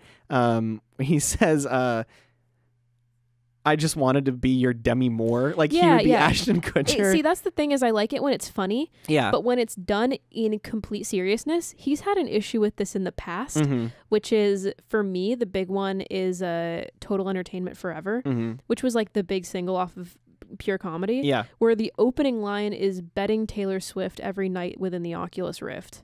And I'm like, wow. Yeah. So he's talking. That's some Alex Cameron shit. Yeah. So I was like, you're saying this as like, it is this like dystopian presentation, but at the same time, she gets enough. Yeah. I just feel bad for Taylor Swift at this point. Yeah. I don't feel that bad for her. She has $10 million. I know, but just because she has money doesn't mean that she's impervious to being targeted and shit. Very true, very true. And also she just is kind of, she has some of the young pop idol syndrome where she's only something to be looked at. Yeah. And I feel I have been a long time Swiftie, so I just kind of hate to see her like degraded like that. But I mean, same kind of thing here, but for David Letterman. Yeah. Where it's like, why does he need to be here? Yeah, was that necessary? I just think that it's kind of stupid because it dates it too. I guess that's the point. Well, Letterman is not. He's not on the air anymore. He's gone. So like it is a bygone era, but it's not the bygone era that the song is giving me. No. Which might be intentional. Like I could see that being a thing, like putting this relatively contemporary reference in this song to like do that. But like other people have done that better. Yeah. I just don't like name drops, I think. So that was I was just like, oh, really again? I did really like Buddy's Rendezvous, and then my other favorite, surprisingly, was Kiss Me, I Loved You. I hated that song. It is the vocal. What the fuck is going on with the vocals on that song? It is really weird. They put like some effect on it that he fades in and out. Yeah. Like it's almost like sounds like he's walking in and out of the room. Yeah, like he's like ducking his like. Yeah, like just like that. It's like he sounds like he's ducking away from the mic to sing every other line. I couldn't tell you why I liked that. Yeah, but I did. I think the writing of the song just like saved. I thought it was just a very nicely written song. It was like around here where I noticed the pattern that like, oh, I'm into the swing songs here. Yeah, but not the more standard FJM material. I just didn't like that song very much in general. I did really enjoy The Next 20th Century. I fucking hated that song. See, there you go. There's our difference. I laughed out loud. I was sitting in my room listening to this album. So I attended a Smash Brothers tournament in Brunswick on Tuesday is when I was listening to this. That's yesterday for all of you. For all of you Wednesday heads out there, that was yesterday. I was listening to this on the way there. Like I had headphones in, like head nodding tilted off to the side on the not nodding off, but close listening. Yes. My headphones in, nodded to the side, listening to this album. And when I heard The Next 20th Century, I had just gotten home. I was like split halfway. And I had just gotten into my room and he's like singing his sad song. And then out of nowhere, this fucking electric guitar, like this roaring hard rock electric guitar just like punches through the wall into the mix. And there's like this insane solo in the middle of this down-tempo swing song. I shit you not, I laughed out loud. Yeah. I had like, and then it just disappears. It's not even like an element in the mix that's going to come back later. It just happens at me and then it's gone. Yeah. What? I kind of like that. I think just because I'm looking for, I like things like that. I like funny little moments like that. And I thought that it also, to me, it did suit the closer as being like a moment defining the like what the album's trying to say, because it is a moment of like modernity, an electric guitar. I was just gonna. I did write down. I could see that thematically as a moment of the 2020s intruding on the 1920s. Yeah, so that's how I felt it was. Like if this was in the middle of the album, I'd be like, fuck no. Yeah. But as a closer, I think it makes sense. I have a firm principle that I stand by, and that it is that I will not respect a thematic decision if it makes the song sound stupid. I didn't think it sounded stupid. I thought it was okay. I thought it sounded very dumb. This is my firm Megan stance. It was okay. Megan the Stancian. Yeah. I also thought he sounded like a dead fish on this song. Like his vocal, I liked his vocals for pretty much the entirety of this album, and then he just like lost all emotion in his voice on this this song. And there were some prime FJM-isms on this one. You want some lyrical gems that I took? The Nazis that we hired for our wedding band played your anthem like I wasn't there for the father-daughter dance. From the boondocks of Egypt to the nosebleeds at Cavalry, recite your history of oppression, babe. while you're under me. Yeah, yeah. A square foot of empire around the peep show slot. I see an avatar of mercy with the same damn jeanbles that I got. And I have context for the word jeanbles here. Yeah. Josh once said from the highly reputable source genius.com. Yes. I read the same thing. Josh once said he got a bad visceral feeling called the jeanbles in reference to, I shit you not, the role entertainment plays in modern society when consumed mindlessly, particularly in the context of Donald Trump's appearance at the RNC in 2016. Jeanbles gives me none of that. There's nothing there. You said the word jeanbles. That's what Jimmy Neutron's dad calls him. That's what you put in your song. Yeah, I can't say that Trump has ever given me the jeanbles. He gives me the jeanbles, all right. Yeah. I'll give him something to jeanble about. Sophie just angrily shook a fist. His head's going to be jeanbling on his shoulders when I'm done with him. Yeah, he's going to be jeanbling on a pike when I'm done with him. Jeanbling in the corner like a little baby. Yeah. How do you guys jeanble? Put it in the comments. He's going to jeanble his pants when I'm done with him. Yeah. He's just someone who I consider to be a bit of a character. And therefore, I can accept his weird lyrics because normally I like them being pretentious because I'm like, oh, he's reflecting on his life or whatever. It's okay. This is the way that he processes things. But this is my big gripe with this album. Okay. I don't think he suits a storytelling style at all. I think lyrically, he can't do it. There are moments like Buddy's Rendezvous and Goodbye, Mr. Blue, where I'm like, this is a glimmer of something. Yeah. But at the same time, he kind of talked about there being like a concept or a through line narratively for the album. Yeah. That does not come across whatsoever.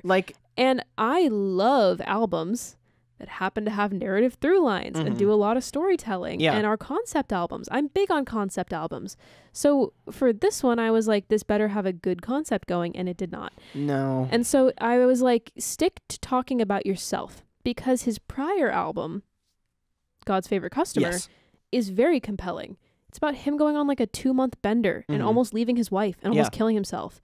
Like, there's a lot going on there, and he presents it very well and very elegantly, I think.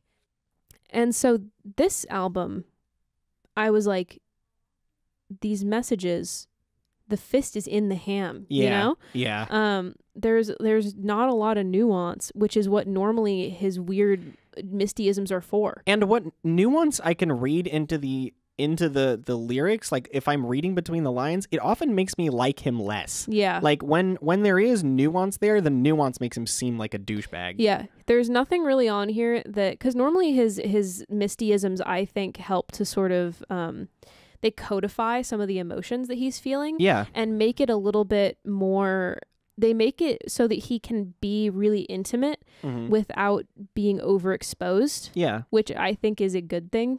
Yeah, it is definitely, I could see it as an emotional veil. Like I'm just putting lots of words between myself and my emotions. Yeah, which is, it makes sense for a white man to do. Andrew Bird did it better. Yeah. So they're just really different approaches. And I think that he's done it so much better, and his lyrics have been so much more dynamic so many other times, that this one does not scratch any in particular itch for me. And if I want to listen to storytelling, I have like 5 other albums that I'll go to first. Off the top of my head, I could name them. Some of them aren't even in English, and they do the storytelling better than him. So that's just my issue overall with this, and why I probably will not be coming back to it. I mean, I'm gonna save a couple of songs. Like, I like the swing. When this album does the swing thing, I like it. I like it a lot. I think there is a really good record in there somewhere, but he just stuffs it full of all this like fluff that is not flattering at all. No. Why is Randy Newman's "You Got a Friend in Me" on this album? Why? I couldn't tell you, man. I couldn't tell you either. It is like, it's so that when that song started up and my eyes went wide, like, that's the intro to "You Got a Friend in Me."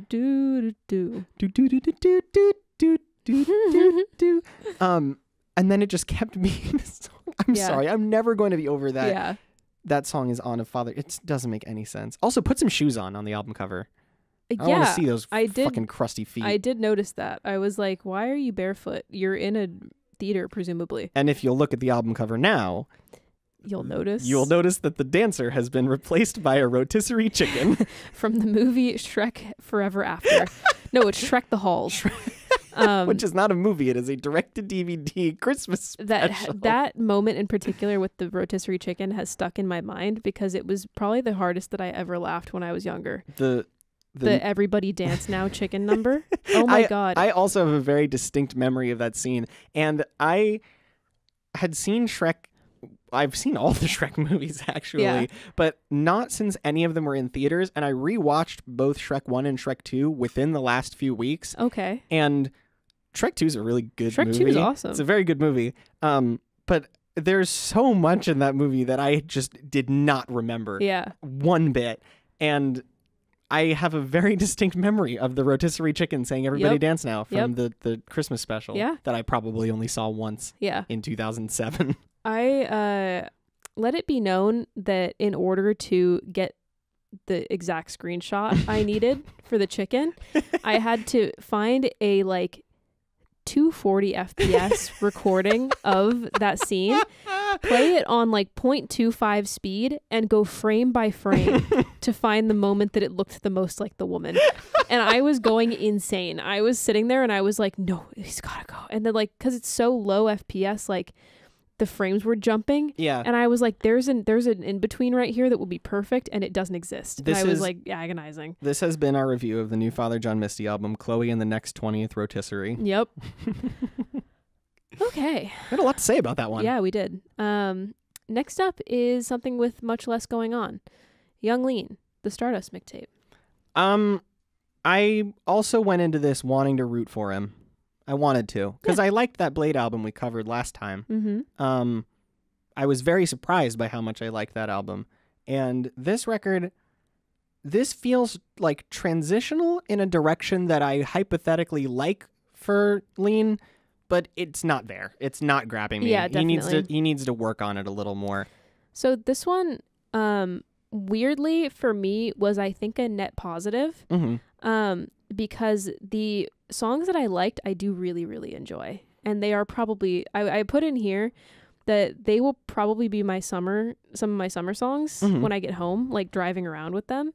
And I could see these being for cloud rap what the ringtone remix was for me with hyperpop.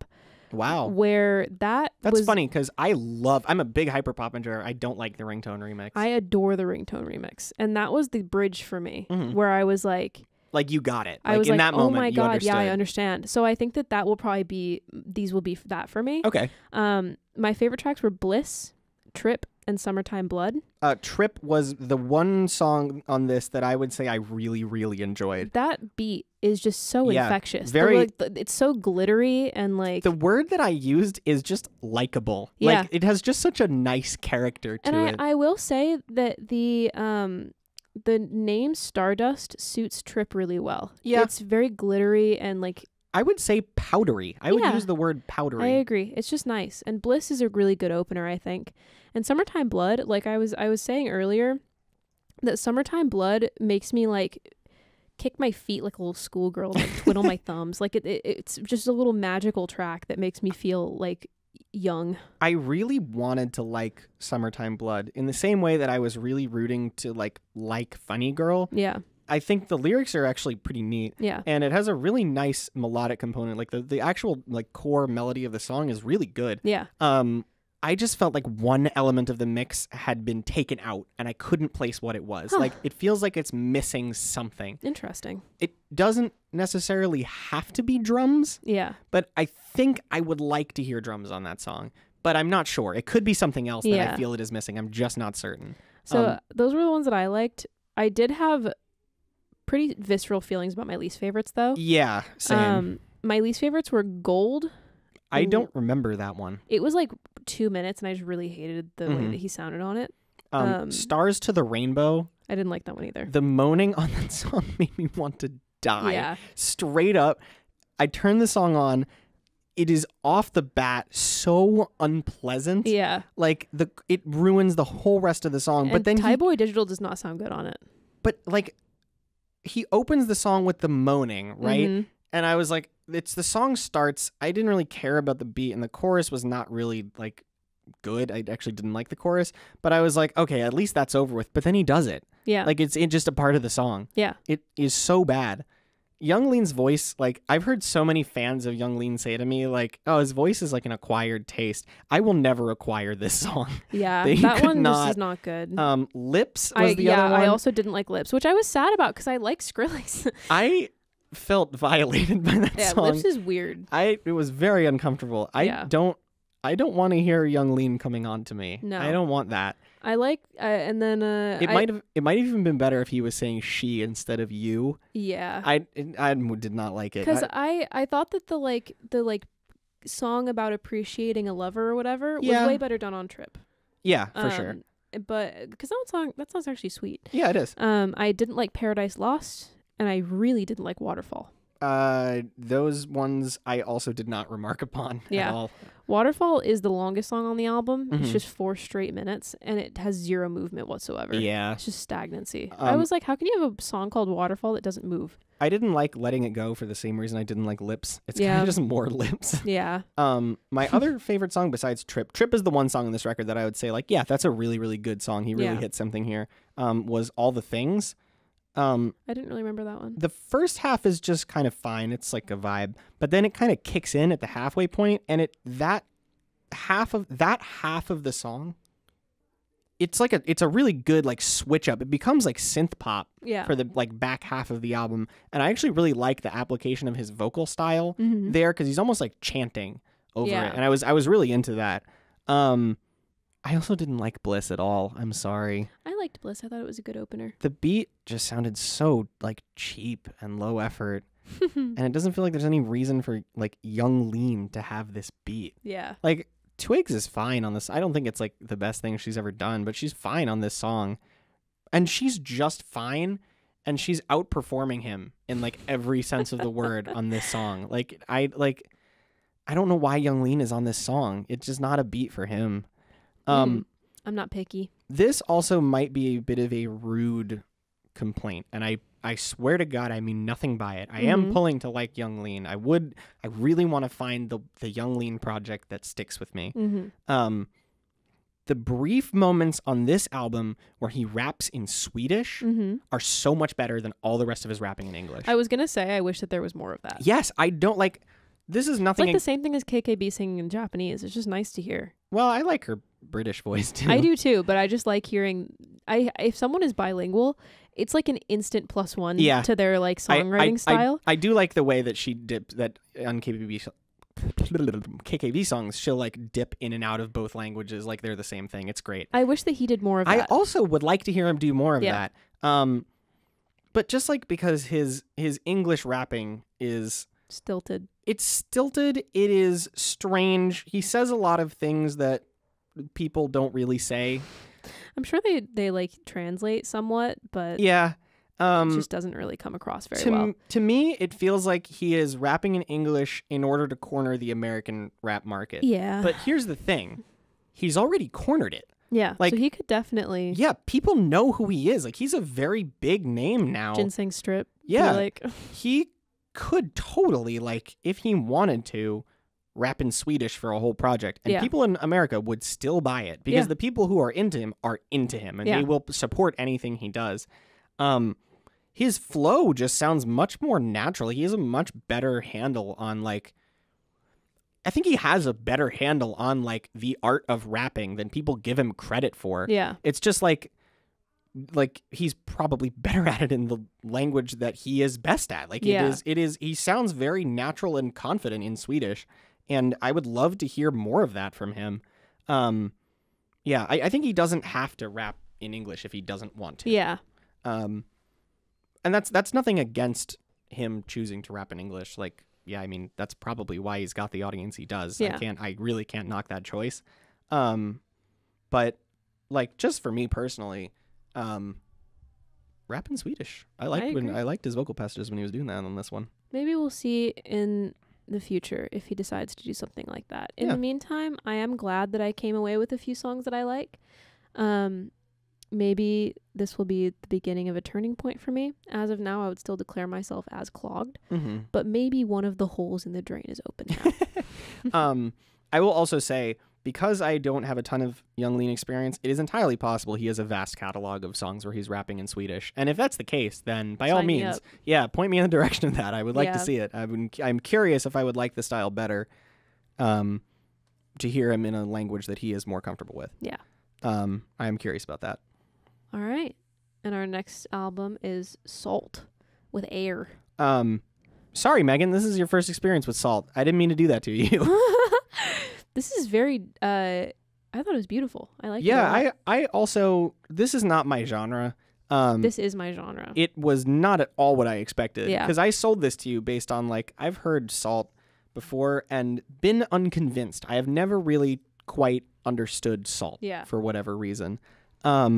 They are a group they're a British group that is very anonymous and protective of their identities. And when they drop stuff, they just kind of like, there's a new Sault thing. And they're very centralized on like black identity, British black identity, black resistance. And this album is instrumental, lol. It's a fucking, they're primarily like traditional R&B with some hip hop influence and some like blues influence and some like UK music influence, like UK garage music influence. And this album is chamber choral music for 40 minutes. Yeah, which I love. Yeah, it was. I'm not knocking it, but I suggested this like, oh, I saw that Sault dropped a new album. Let's put this on here. And I clicked play. I was like, oh, that's cool. And then they went on to the second track, and I was like, oh, this is what this is, huh? Yeah. Because when I started, I was like, am I listening to the right album right now? Yeah, you had sold it as like funk. Yeah, I read no press about this album before I clicked play, so I didn't find out until I listened. I will say there was a little blurb about it on Apple Music that I thought was interesting. It said, Air is at heart a study of black artistic traditions, in this case early 70s Alice Coltrane, the soulful ambiance of Stevie Wonder's journey through the secret life of plants, and even a little of the modern classical side of artists like Anthony Braxton. Okay, I can totally hear Alice Coltrane. I didn't think about that at all. Yeah, so I think that was an interesting thing as like context. And I loved the recording style of this. Yeah, this was neat. It felt like I really paid to sit in a concert hall and hear just people play their hearts out. This is probably a very cliche thing to say about choral classical music, but I really did feel, and I say this cognizant of the fact that this is going to sound like a stereotype of me, just like, oh, all choral classical music, but it really did feel like a love letter to film. Like it felt very film soundtrack to me. Like I'm going to point at Luos Higher, which is the closer track, which borrows from a lot of like Western conceptions of what quote, quote, Asian music sounds like, but it feels very indebted to like wuxia movies. Like it feels very like 80s kung fu movie orchestral soundtrack.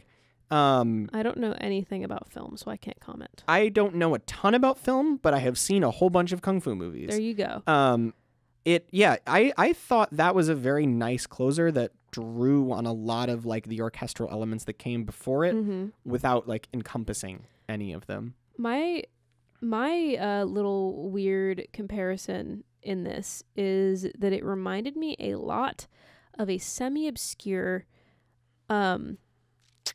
how do I describe this? It's another Spotify deep dive to throw this one on the playlist. It's another chamber album called Soar by Seko Keita. I think I'm pronouncing that right.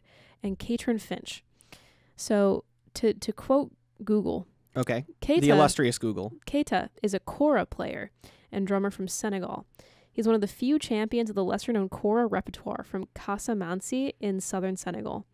So he's very interesting. And Katrin Finch is a harpist, and she is from Ireland. Okay. And Seko is now located in London. So I heard, especially on the songs Air and June 55, some, I won't say influence, but definitely his style. Yeah. Which is, it calls upon African tradition in that way.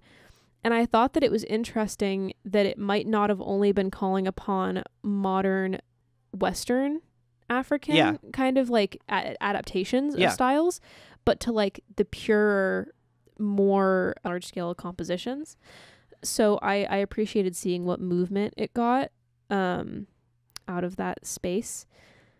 I honestly, classical is one of those things that I don't have a whole lot of like actual knowledge about it. I just know that I really like it, and I enjoy it on a very like childlike, just awe-stricken level. I played viola for 8 years. There you go. And I barely know shit. Yeah. So don't worry, you're good. So I just listen to this and I'm like, this is nice. I like the way that this moves. Yeah. And that's basically all I can say. But Solar is a yummy song. That was the one that Apple Music compared directly to Alice Coltrane. I can totally see that. Yeah, in retrospect, I definitely see that comparison. It is also a very aptly named song. Definitely. I also if you'll allow me to pitchfork for a little bit, yes. I said it's like watching a sunrise from the moon. I feel very dwarfed when I listen to that song, but also very far away from the place where the sight of this like giant epic thing would make me feel very much. And I mean that both in the context of like, the song literally sounds like that, but also like that was sort of my experience listening to it. Like I like the use of brass. I appreciate everything going on here on like a textural level, but it was just too unwieldy for me to personally like make much sense of or grab a hold onto. I do like the outro though, like the synth outro. That was cool. I think that I get a lot out of this as a full piece. Probably definitely one I'll be going back to and adding to my my homework and study playlist. Yeah, totally. I definitely wouldn't select individual songs from this the way I would any other album. I would just go. It's a soothe album. If you have any interest in like a classical, like a nice classical choral album, just put the whole thing on. It's yummy. All right. Our last and final album is Billy Woods with Aethiopes. Holy fuck. Holy Jesus, dude, goddamn holy Christ. Shit. This is fucking amazing. Incredible. Front to back, this album is fucking incredible. Yeah. This is the most conceptually rich thing I have heard this year. Yeah. I think. The storytelling on this. Oh my God. Is insane. The people usually get on Woods for his like denseness and abstractness and like bars packed with metaphor and like deep symbolism. Good. Well, I'm saying no, not get on, like people hop on the train to hear that. Sorry, bad phrasing. But I didn't really get that from this album. It's information dense, but the focus of this album is on the storytelling and the imagery.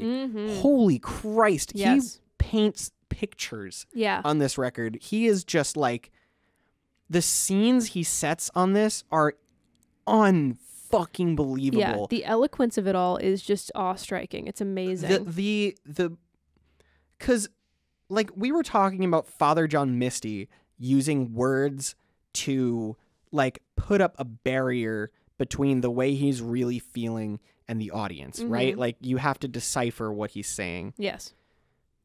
On this no album, such thing happening here. Well, Woods is using very specific word choices and like the flow of the way he's saying things to paint that picture. Like sometimes the song I'm going to say is No Hard Feelings. Yes. That is a sucker punch of a song. Yeah. The opening of this song, the opening of this album is crazy. I went to go take because the first song, Asylum, is about... Okay, wait. Before I go on this tangent, the whole record is a suite. Yeah. The songs just blend seamlessly into one another. Yeah. This is a very experimental rap record, and it is treated like a suite. But the songs all also have their own very defined identity. Beginning and end. Yes. Yeah. Like, you could put any of these on a playlist, but they also all flow into each other, Yes. which is cool. Very and cool. Not many rap projects do that. Yeah.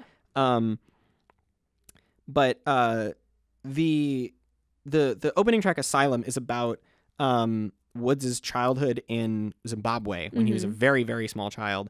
And it's about the I believe the Ethiopian dictator who was exiled to Zimbabwe and like was living there, and how like he was only faintly aware of that happening at the time, but like at the same time he had a neighbor who was like building up a lot of security around his house, like putting cameras and everything on, and he was like imagining that it was that guy like moving in next door to him. And I wanted to go get like a lyrical selection from this song to like say on the podcast and be like, look how good this storytelling is, and I couldn't pick one. Yeah. The whole fucking song is just front to back like painting a like the most vivid. I can't say painting a picture because that's like every English teacher tells you not to say. Yeah. But like the way this song sounds and what he's saying and the impact of those words, I am there. Like I am with him. Yeah. That is like as far away from my personal experience as like a white kid from Connecticut I could ever understand. Yeah. And I am like,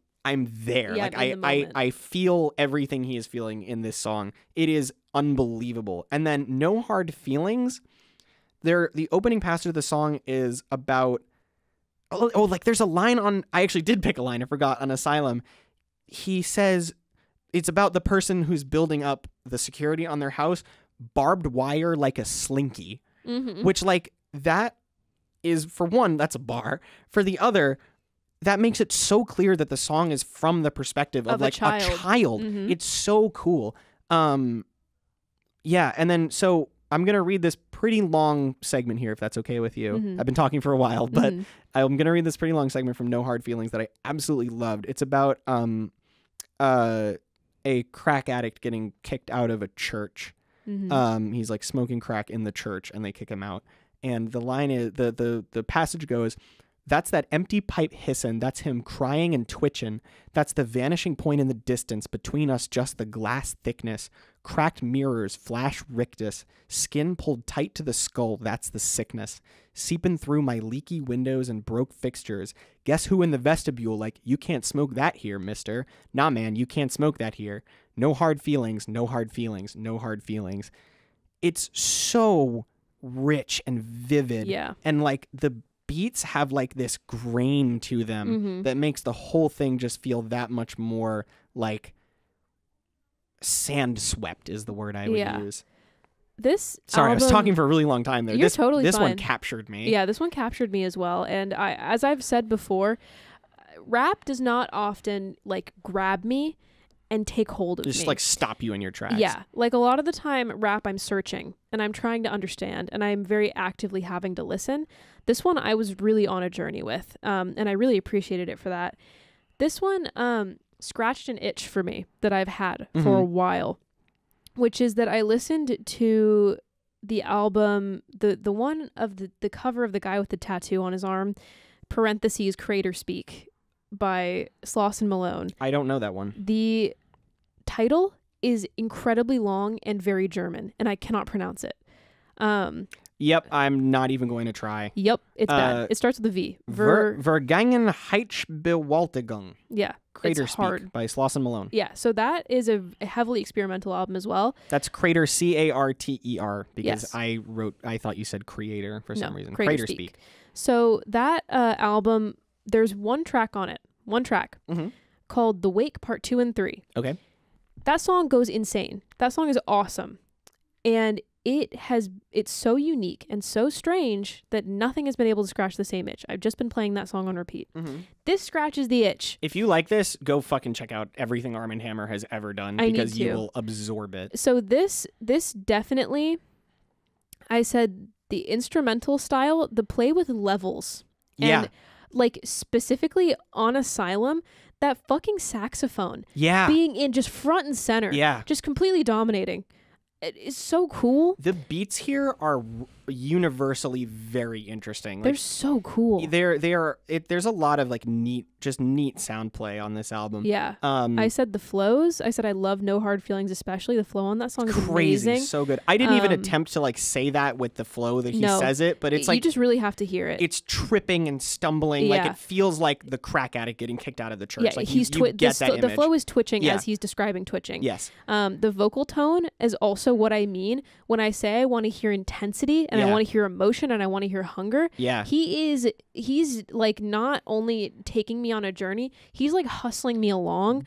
Like he's really pushing, and he's saying these things with so much intensity and so much feeling that you cannot get away from it. And it just feels brutal. Billy Woods raps like a prophet. Yeah. Like he sounds like he is these are the end delivering. times. Like he is like he's got a stone slab and he's like shouting That's an awesome way to put it. Yeah. I said shit is brutal. Yeah, it's crazy.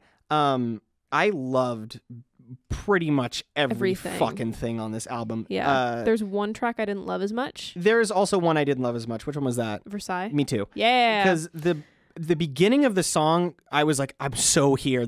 The blues on that song, the stank of that song. Yeah. I really liked it. And then and then that featured artist came in. I did not think that he had nearly as much intensity as anybody else on the album. He didn't bring it. I thought his verse was fine. I didn't mind it, but when he started rapping, the beat stopped progressing. Yeah, and exactly. It just kept on that for a really long time. Yep, that's what I thought too. And given how fluid the rest of this album was, that felt very noticeable. Yeah. But I loved... Oh, sorry. Go for it. I was just going to describe a couple of like instrumental moments that I liked. So I'm going to just run through. Just rattle because them off. I literally just wrote these down like stream of consciousness, like fuck this part. God damn it. This part. So I said, I will read this off. I said, God, the drums on Wharves, the weird like xylophone plus guitar on Sauvage. On Wharves, I was on the bus when I first heard that song.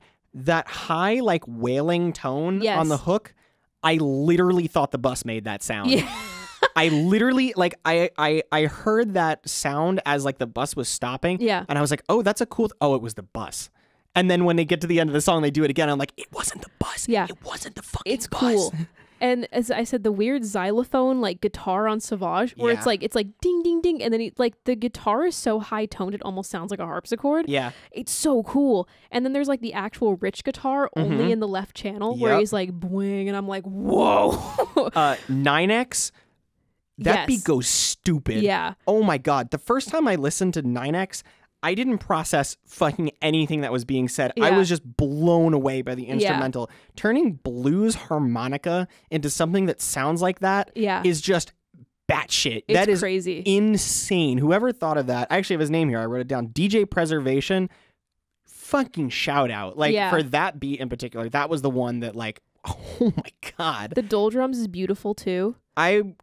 I liked the doldrums. Yeah. I didn't love it. It made me a little seasick. Really? In a way that I thought was intentional, but like I definitely felt like, whoa. I liked that one. One thing, I also said fuck the flow between Heavy Water and Harlem and the apeshit piano at the end of Harlem is just an awesome run. Harlem is awesome. That's also one of the best. Okay, yeah. I have only ever used the term post-rap. Yeah.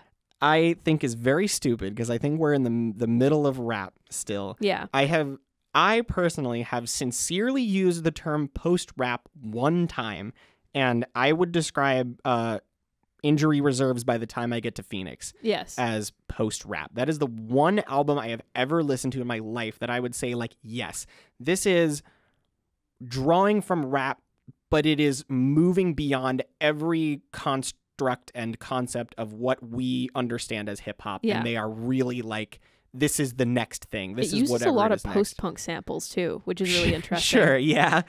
The back half of Harlem, because I was loving Harlem when it started. Like that sample just kills. It's so good. And then the second half of Harlem just breaks. Yeah, like it just explodes. It goes insane. It is just piano wailing, just nonsense. Yeah. And Billy Woods is rapping over it flawlessly. That is the second time in my life I can say this is post-rap. Yeah. Like you are pushing somewhere completely new. That one almost reminded me a little bit of the Caroline album in that it just unravels. Yeah. I really would describe like a bomb hit that song halfway through it. It's crazy. It's awesome. And the one thing that I thought was super exceptional about this album and what made it sound so unique too is there was he knew that his flow and the stories he was telling and his vocal presence was intense enough that he did not have to have the vocals at the top of the mix. Yeah. They are in the middle of everything. And yet I still understand and can hear everything. and am hit by every word he says. He is in the weeds. Yeah. That's why it feels so experiential and it feels so good and gratifying. Can I get my lyrical snippet from Harlem in here? Because I have a bunch of shit I want to say that like exploded my head. Speaking Afrikaans, British accent, I want mine from back when. Tebe, that's Earl Sweatshirt. Tebe said the wind get the ashes in the end, bruv. The gorilla severed every inoculated limb, left him with stubs. Ziggurats on the Nile, bought the house and tore it down. All you yesterdays in one neat pile. That's like all the pyramids of Egypt are gone now because of colonialism. It is crazy shit. Yeah. He sang so much. This album is very concerned. It's a like fucking vicious record about European colonialism in Africa, specifically about like the scramble for Africa. A lot of the time, like the pre-World War I scramble for Africa. And all that influence runs so deep, not in just what he's saying, but also into the instrumentals, which all use like African instrumentation as well as like old European instrumentation. And like all those like classical African music and classical European instruments flowing together in the one huge suite is like, oh my God, like it's all just one big connected scramble and conflict and like war is like easily the best like unification of messaging and sound that I've heard this year from any project, not even in rap, just in any project I've heard this year. Yeah. Maybe in the last few years. Like this is a phenomenal album. Yeah. Do you have anything else you want to say? Because I want to pop off. No, I just feel this one deeply. Bro, the guest list on this album. Yeah, I didn't know many of the guests, but I was stoked by them. There were a couple I didn't know. What was his name? The guy on Christine, Mike Lads. I've never heard of him. He is a dead ringer for Doom if you're not paying attention. Like I wasn't listening to that one super closely when he started rapping and I was like, "Oh my God, why does this guy sound like Doom?" But then the guests I did know, Boldy James went hard out of nowhere on this album. Boldy James is like a completely different kind of rapper than the kind of rapper you would expect to turn up on this album, and he just sinks into his beat. And he's on the song Sauvage. I love that song. The song's really good. That song's really good. I hope I can convert you to a Boldy James stan the way I am, because he's one of my favorite rappers. He can do anything. He really can do anything. He was so good. I loved his line on Sauvage. Dug down in my soul and did some soul searching. All I found was a police report for a missing person. Ooh, that's cool. Yeah, that was really cool. Reminds me of Queens of the Stone Age, the Colin Alcoma's Prisoner on the Loose description, a splitting image of me, except for the hole-shaped heart where the love runs out. That's pretty cool. Yeah. That's pretty cool. There's also Billy's line on that song. I grew up on the line between North and South, I-95, 2 airports, triangular trade routes. I loved that one. Everything we say, mispronounced, flipped and bounced, use the wrong word on the phone, SIM cards are switching out, superstitious, cut my face out the picture, apartment complex, a speed bump for the stick-ups. Oof. That one about the I-95 and everything, I was like, whoa. Because it is the same routes, right? Like, it's exactly the same routes that people would have traveled to, like, do the triangular slave trade. Like, it is exactly the same roads people would have traveled back then. It's crazy. Central American Ubermensches in the bed of a pickup, building prefab duplexes, human traffic like Department of Corrections, godless savages, fishbone necklaces. Like how there could be the next like Mozart, like building a prefab duplex somewhere just because he's Central American and he has no resources to chase that. Oh God, the guests on this album, like every time some voice I recognize, because I didn't look at the feature list when I was listening to this. Yeah. LP pops up on Heavy Water. Great flow. I haven't heard him on a beat like this since he was in like the fucking Def Jux days. Like I have missed him on beats like this. Oh man. That was another track I really liked, was Heavy Water. Brutalist blue boys moving, they shooting, nothing new. Google Chrome if confusing. And then Billy ends that song with because Queen Elizabeth was alive and the Queen of England for a lot of the British conquest of Africa. Yeah. Ashanti gold on Queen Elizabeth neck, scarification across both breasts. Because, like, if she's the Queen of Africa, why not? Yeah. Like, it's, I loved everything about this album. The photograph of young Tutankhamun, spaghetti links tangled like ramen, everything behind the mask rotten. Yeah. Like the sarcophagus. Dude. Ugh. God. I can't pile enough praise on this album. This is listen to this. Yeah, I saved this one for last this week because I was the most excited for it, and I'm totally kicking myself for it because there's way more about it to unpeel and unpack, about the politics of this record to unpeel and unpack, that I just have not had time to like fully let it sit with me and like have more coherent opinions on everything. Gotta say, I am being successfully converted into a hip hop. Yeah, that didn't take long. Because I mean, I didn't think it would. I just haven't been looking in the right areas, and I haven't been getting fed the right things. Yeah. But this is totally up my alley as far as things that I would want lyrically. Like, yeah. I mean, everything that I've ever told you about what I want in rap is here. Yeah. Experimental development on the beats, something new, like a really intense flow, and really great lyrics. If you like this, go check out everything Arm & Hammer has ever done, because Yeah. Arm & Hammer is the duo of Woods and Elucid, who is featured on one song on here, I forget where, and it's literally those two just like fucking standing over a cauldron muttering spells. Yeah. It's so good. I need to. I've been meaning to get to Haram, Haram is great, but Haram I is great. can't listen to Haram because of the cover. Oh yeah, It's a little much. Do you So I want- think I might go into my metadata and change it. I can also give you raw MP3 files without the covers if you want them. That would be good. Yeah, I can do that. Thank you. That album smacks. That I'm less convinced on The Alchemist as a producer than a lot of people are. I find a lot of his beats kind of boring sometimes. Mhm. But on that one he really like tailors the beats to like the darkness of what they're saying, and it comes out like grim and gothic. It's Yeah. great. I also love Shrines. That's my favorite Arm & Hammer project. My brother was saying I should listen to that one. That one's so good. The opener on that one, the beat, I don't even remember what it's called, and that beat is stuck in my head. What is the name of that song? It is called Bitter Cassava. It's got Pink Sifu on it. That is such a good song. Both albums have Earl on them too, since I know you've been on an Earl kick. I have. I've been on Earl and Mr. Mafia. Mr. Yes, JPEG. Mr. Peggy. Mr. Peggy. Damn, Peggy. You better count your blessings for real. Amen. I love him. I love Peggy. This is good. This shit good. Yeah, this album is like This is one that really no amount of us explaining it to you Yeah. can really substitute for you just experiencing it by yourself. Like Yeah. just us reading these lyrics is selling it so short because he presents them in a completely transformative way. So much of it is in his charisma and delivery and passion. Fucking incredible, yeah. This is an amazing album. This is a like career highlight for Woods. Take for a me. big listen. Take a big fat Yeah. listen. Take multiple. Yeah. And it's not that long of an album either. No, it's like 40 minutes. It's totally it's digestible. super digestible.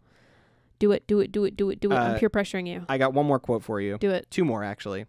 Quinine powder and alcohol, stir until dissolved. The future isn't flying cars, it's Rachel Dolezal absolved. It's autonomous computers sending shooters back in time at the behest of defunct message boards. Translucent mana war, the tentacles caress my paramour. Oh. And then the last words of the record, these are like repeated as a chorus to end the album out with the song Smith and Cross. Which that song is so climactic despite how minimal it is. Like I think it's like the guitar under that like vocal like drone. And just the flow on this chorus like exploded my head. Sugar molasses rum, sun blasted bastard son. Some laughed, some slumped aghast at what we'd done. Yeah. Which the narrative there, like the imagery there is crazy. And then me just saying that, like words, had the flow to it. Yeah. Like, man, It's, goddamn. Yeah. It's the kind of thing where there's he's a master at implied storytelling. Yeah. And just like throwing you scenarios and words and characters, and it immediately clicks and you put it together. It's awesome. Yeah. Huge, just so into this. This might be my album of the year right now. I think it does beat Big Dragon New Warm Mountain. Yeah. This is awesome. I don't rank shit, but this one's fucking dope, and it's definitely one that I'm going to be listening to I have more. a clinical addiction. You are a clinical dipshit. I am a clinical dipshit. I cannot believe I just said that. Can you make that your Discord status? Yeah, I can. I'll be a clinical dipshit. I have a clinical addiction to making topsters. And I have never made a topster in my life. And you'll probably keep it that way. Or yin and yang. Yeah. All right, and with that... Yeah, that brings our records to a close this week. That brings our records to a close. Very, very interesting week. I had a lot to say about pretty much everything we talked about. Yeah. Big chunky one this week. Yeah, I said about, like, when I was first listening to these, like, I listened to the Jack White one, and I listened to the Daniel Rossen one, and I listened to Sault, and I was like, wow, I got absolutely nothing I expected out of any of those. Those were just...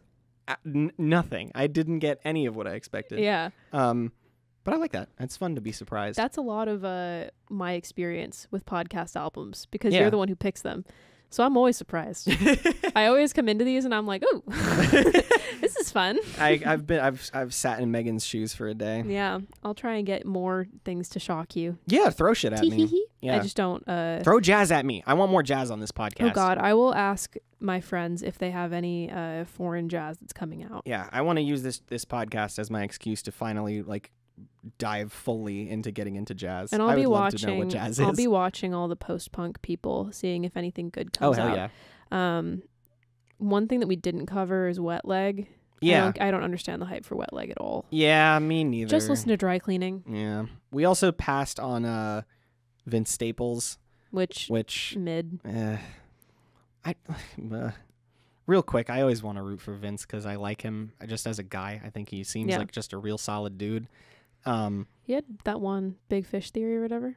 I still don't like Big Fish Theory. I know a lot of people like it a lot. I love the song Yeah Right, but none of what I like about Yeah Right is on Vince. Sophie produced that. May the Queen rest in peace. And there's a surprise feature from if you don't know, I almost don't want to tell you.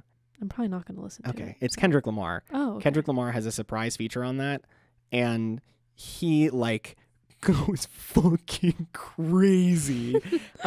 There exists Kendrick Lamar on a Sophie beat. That's crazy, like, actually. That is, if you could sum up like what I want, like what I desire in rap music, it would be Kendrick Lamar on a Sophie beat. And that sounds like something you would just make up. Yeah. But it exists and you can listen to it right now. Yeah. But it's on a Vince Staples album. Yeah. So I don't know. That's kind of how I feel about Vince. I have no feelings because I have never really listened to any of his stuff. He just picks bad beats. He seems a little... He underwhelms me from what I've heard. So I have really no interest in going any deeper. He has bad beat selection, in my opinion. Which is a shame considering that we've covered people who have an immaculate beat selection process. Yeah. Like Curry. And Woods. And fucking Conway. Mm-hmm. Yeah. Shout out our big three. The Hot on the Press is big three of rap. All right. For now. We'll see what comes out. Well, Kendrick is coming. Oh my God. Yeah. I can't believe we didn't even mention that until we've gone like 2.5 hours in this podcast. Yeah. And we didn't mention that Kendrick Lamar has now announced his album. Yeah, which is great. Yeah. Mr. Morale and the Big Steppers. Yep. That is quite a title. We will see. Very intrigued. Big change from the brevity of Damn. Yeah. And like the pithiness of To Pimp a Butterfly too. Like that's a catchphrase. Yeah. So Mr. Morale and the Big Steppers. We'll see. Maybe it's his swing album. Maybe. I heard people saying it was like his rock album. Like somebody in his camp said that. Weird. Yeah. That'll be cool. I could be down for it. I could be down for it too. All right. So with that, we move on to singles real quick. Truth be told, I think I'll just tip everybody off here. I picked the singles this week, and I just like all of them. Yeah. I just picked the ones I like. I have more complicated opinions. Yeah, that's good for the podcast. Yeah. Action Bronson, Subzero. Yeah. I'm just not a huge Action Bronson.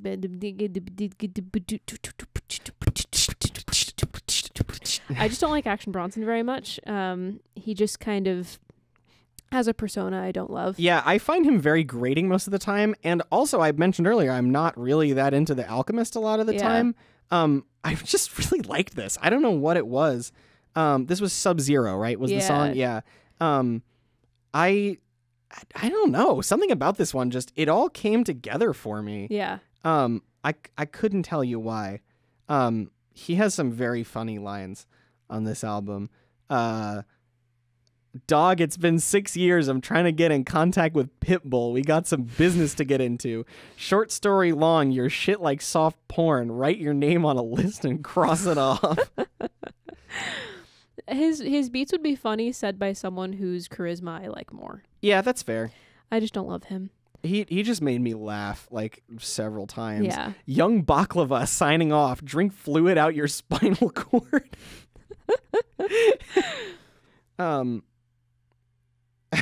I had your bitch drinking man juice. Easily triggered by old trauma, motherfucker. And you know I voted for Obama. Those are funny. He also has a cool line about like the crocodile death roll. I drag deer in the swamp, then I roll 25 times and disappear in the swamp. 4 Rolls Royces disappeared off the lot. And then 4 Rolls Royces just appeared on the block. I just thought he was very funny on this one. In a way I don't normally find him. Like I find his shtick kind of grating, but I was into this one. Yeah.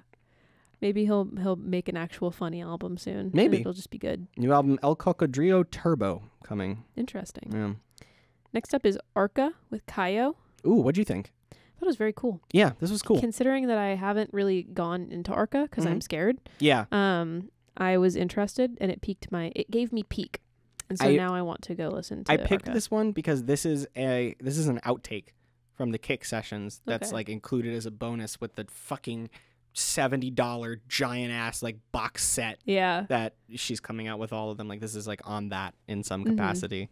It was if it wetted your palate, it did. You should listen to Arca. I know, it's just so much kick. You don't have to listen to all of them. Yeah, I'll have to pick and choose. Yeah, they're all different things. Yeah. Like 5 is mostly ambient, so I'm not That's so a pass on me into it. I think you said 2 is good for me. 2 is largely, well, I recommended that in the context of of Motomami. Yeah. The recent Rosalia album. Which I have gone back to. Yeah, I have too. It's a good one. I keep going back to Hentai. That song's so good. I keep going back to Bureas. Also really good. Lorde covered Hentai at a show last week. Weird. Yeah, I saw that on Reddit. Did she speak Spanish? Yeah, she sung in Spanish. Did it sound good? It was fine. I mean, Was it like Justin Bieber level? No, I mean, she clearly like had a lot of affection for the song and she sang it very pretty. But the hook of that song is just so good. So I mean, that's in English.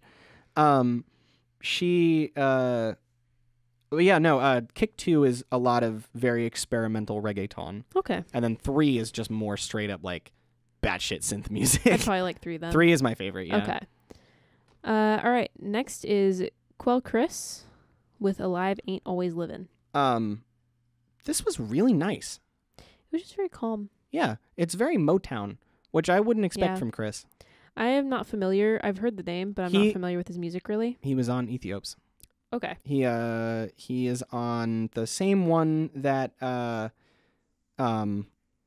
he's on the one that's like kind of a posse cut. Yeah, he's on the one with the Lucid and Denmark vest. He's on 9X. Oh, okay. He has a verse on that. He's also on both Shrines and Haram. Yeah, they are well-known collaborators.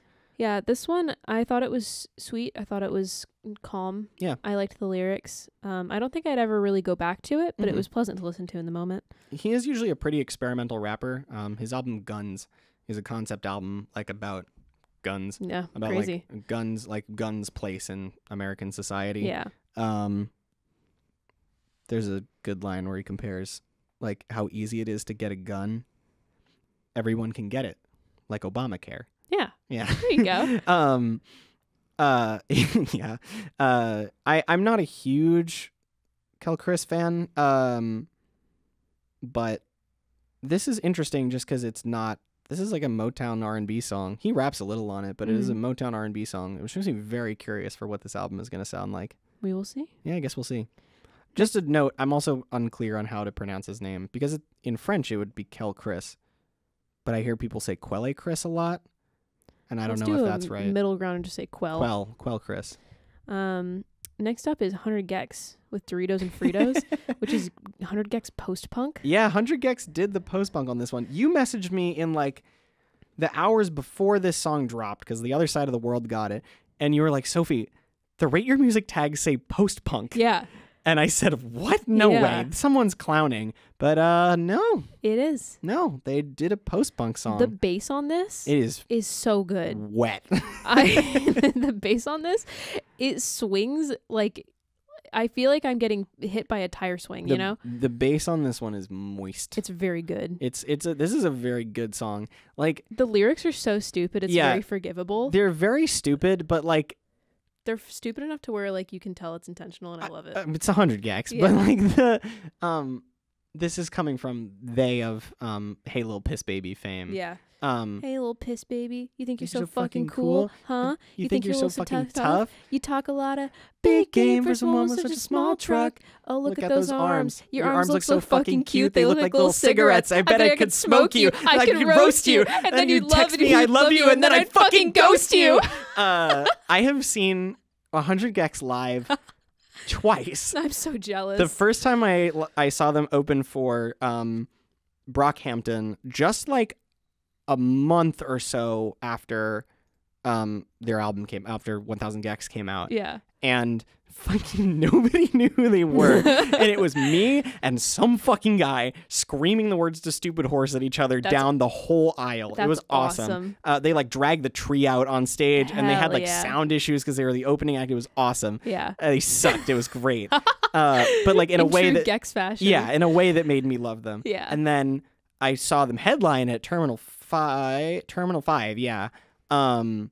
It was the nastiest pit I've ever been in. It didn't matter where you were in the floor, you were going in the pit. Yeah, you were getting just the shit beaten out of you. Yeah. I got the fuck beaten out of me for me. Oh my it was God. unbelievable. They did this song there. Yeah. But it was different. Yeah. It was, and this is going to sound stupid, it was a straight up metal song. Yeah. If you like look up like live videos of this song, it is a metal song. Yeah. I don't know how it morphed into this, but I'm glad it did because it smacks. Yeah. Oh my God. Yeah, this goes hard. Yeah, this is a good song. I'm so excited for whatever the next direction they're going for is. I'm so glad I can say what the fuck about the new gecs album. Because like with Me being kind of similar to the ska direction they were going with Sympathy for the Grinch and Stupid Horse, which is I think their biggest song now. Yeah. I was a little worried, like, uh-oh, guys, don't, like, pigeonhole yourselves. What was so fun about 1000 gecs is that you never knew it was coming around the corner. Yeah. And I'm so relieved with this as the second single because I can be like, okay, great. I have no idea what the fuck is going on. Yeah. That's the fun part about 100 gecs is just being along for the ride. Just really. Go with it. Just go with it. You are riding on the stupid horse. Yes. But this song's really good. The chorus slaps. Yeah. Guitar work is very nice. Another also. one that's going to be a summer song for me. For sure. Yeah. Next up is Kikagaku Moyo with Cardboard Pile.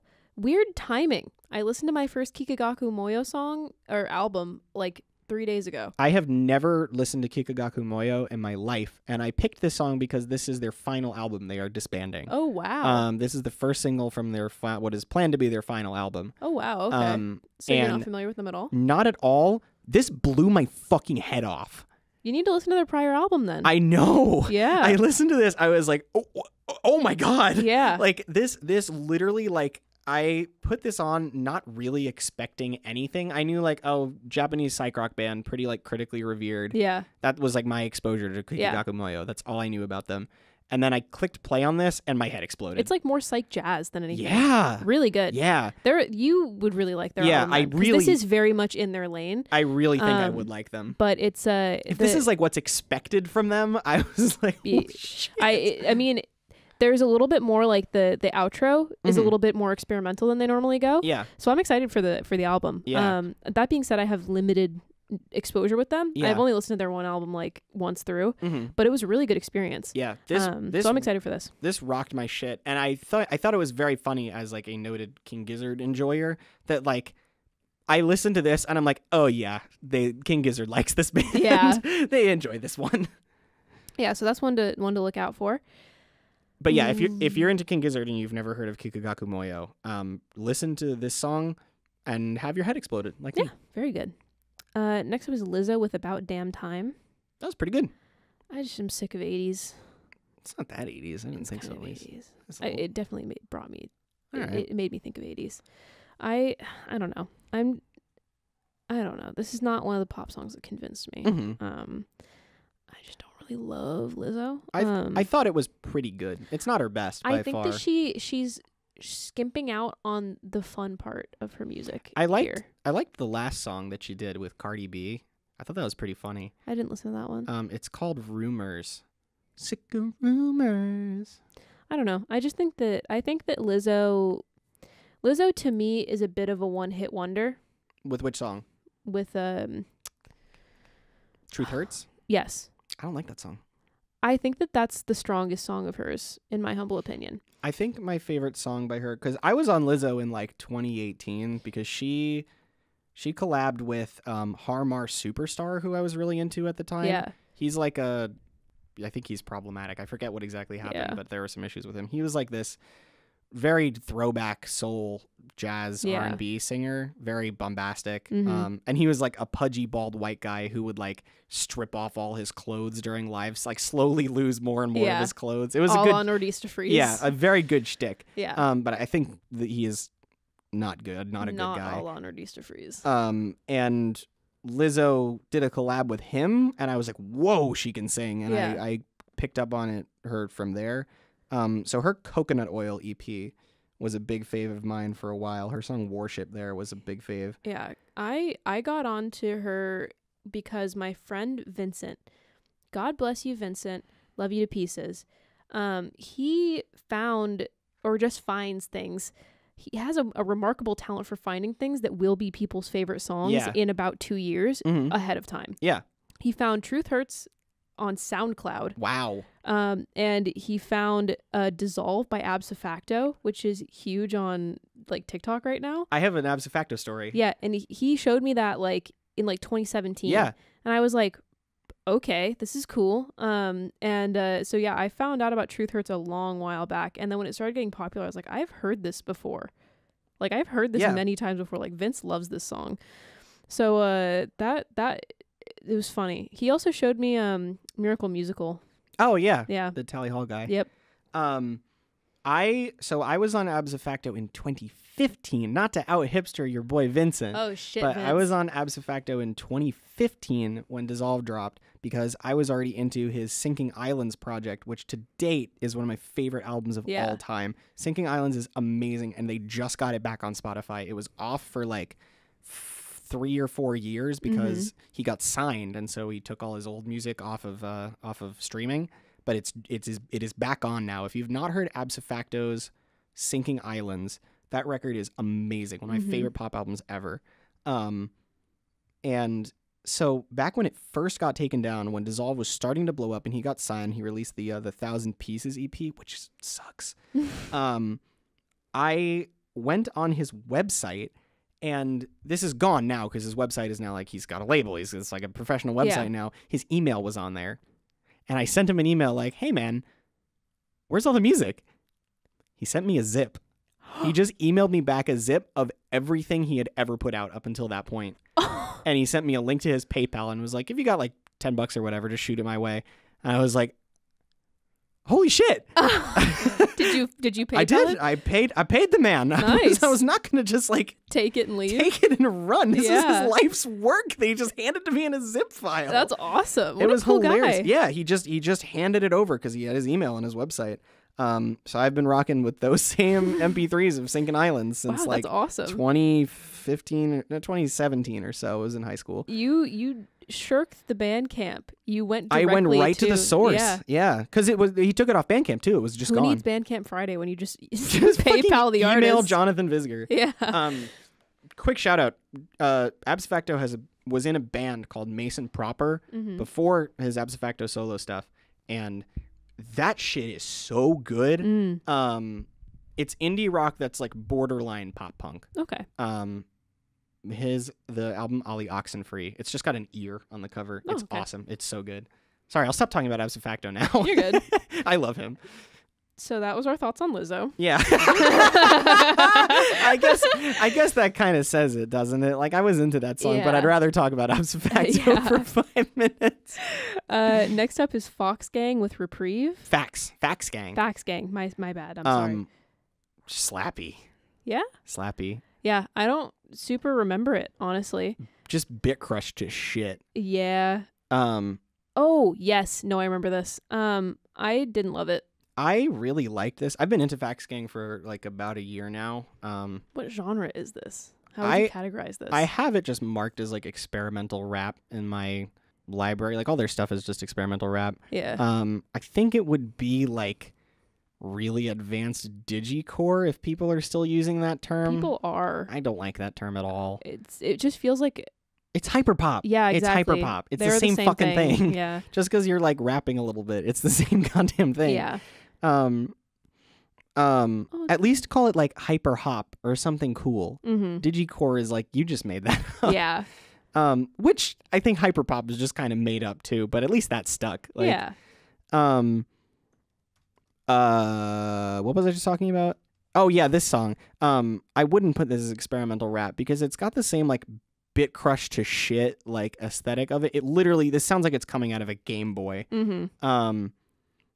But it's like, and it's not like 8-bit music. It's not 8-bit music. It is like music that was recorded and then they shoved it through a filter that just like crushed the shit out of it and turned it into 8-bit music. Can I show you a new genre?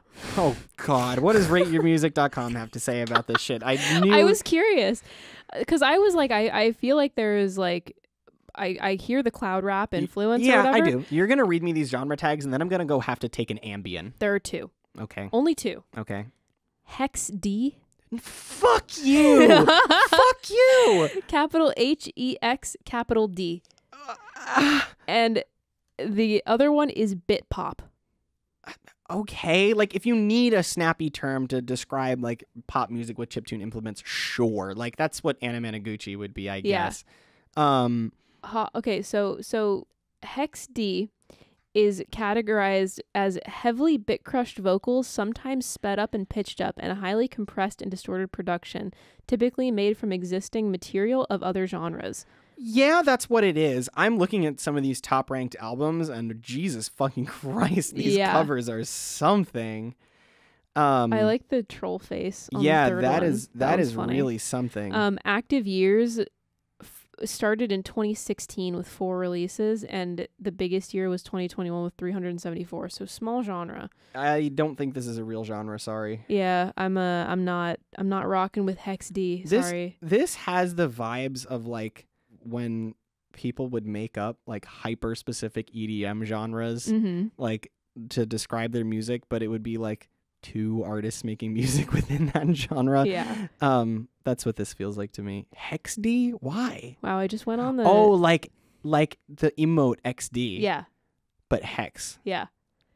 All right, next is Knoll with Felled Plume. What'd you think of this? Intense. Yeah, it's a lot. It is a lot. I think I wasn't expecting it. That's for sure. Yeah. For sure. I was like, this is what Sophie put on here? Okay. Yeah. It was interesting. I don't listen to a ton of metal, but when I do listen to metal, it is usually very extreme and very weird. My friends have been trying to get me into grindcore. So I will never get into grindcore. I don't think I can do it. I liked what I've heard. So I was like, okay. Nothing but respect for grindcore, but I can't do it. It's like 5-second songs. Actually, the one that I got recommended, they're like closer to 2 minutes. Guy who's 2 minutes late to grindcore set and misses the entire performance. Shit. Guy who blinks and misses a grindcore song. Do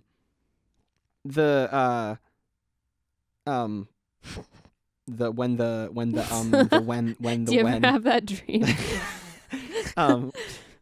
Yeah, interstice. Interstice. I don't know how to say it. I don't think it's a real word. Interstice. Interstice. Interstice. Interstice. It's like interstitial, but Yeah.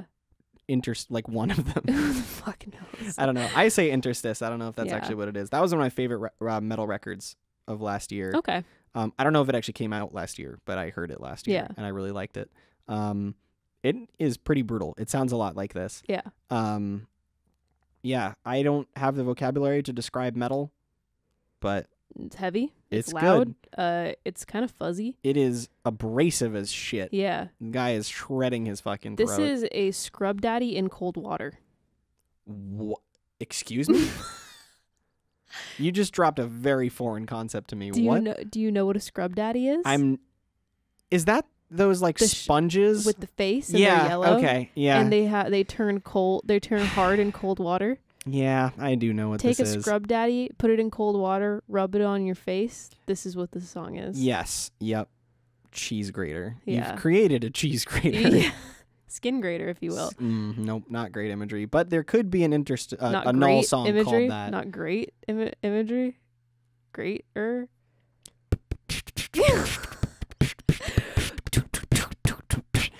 I was gonna just do a rim Yeah. shot, but then I was like, wait, We're beatboxers we're now. transformative We- on this podcast. We are transformative.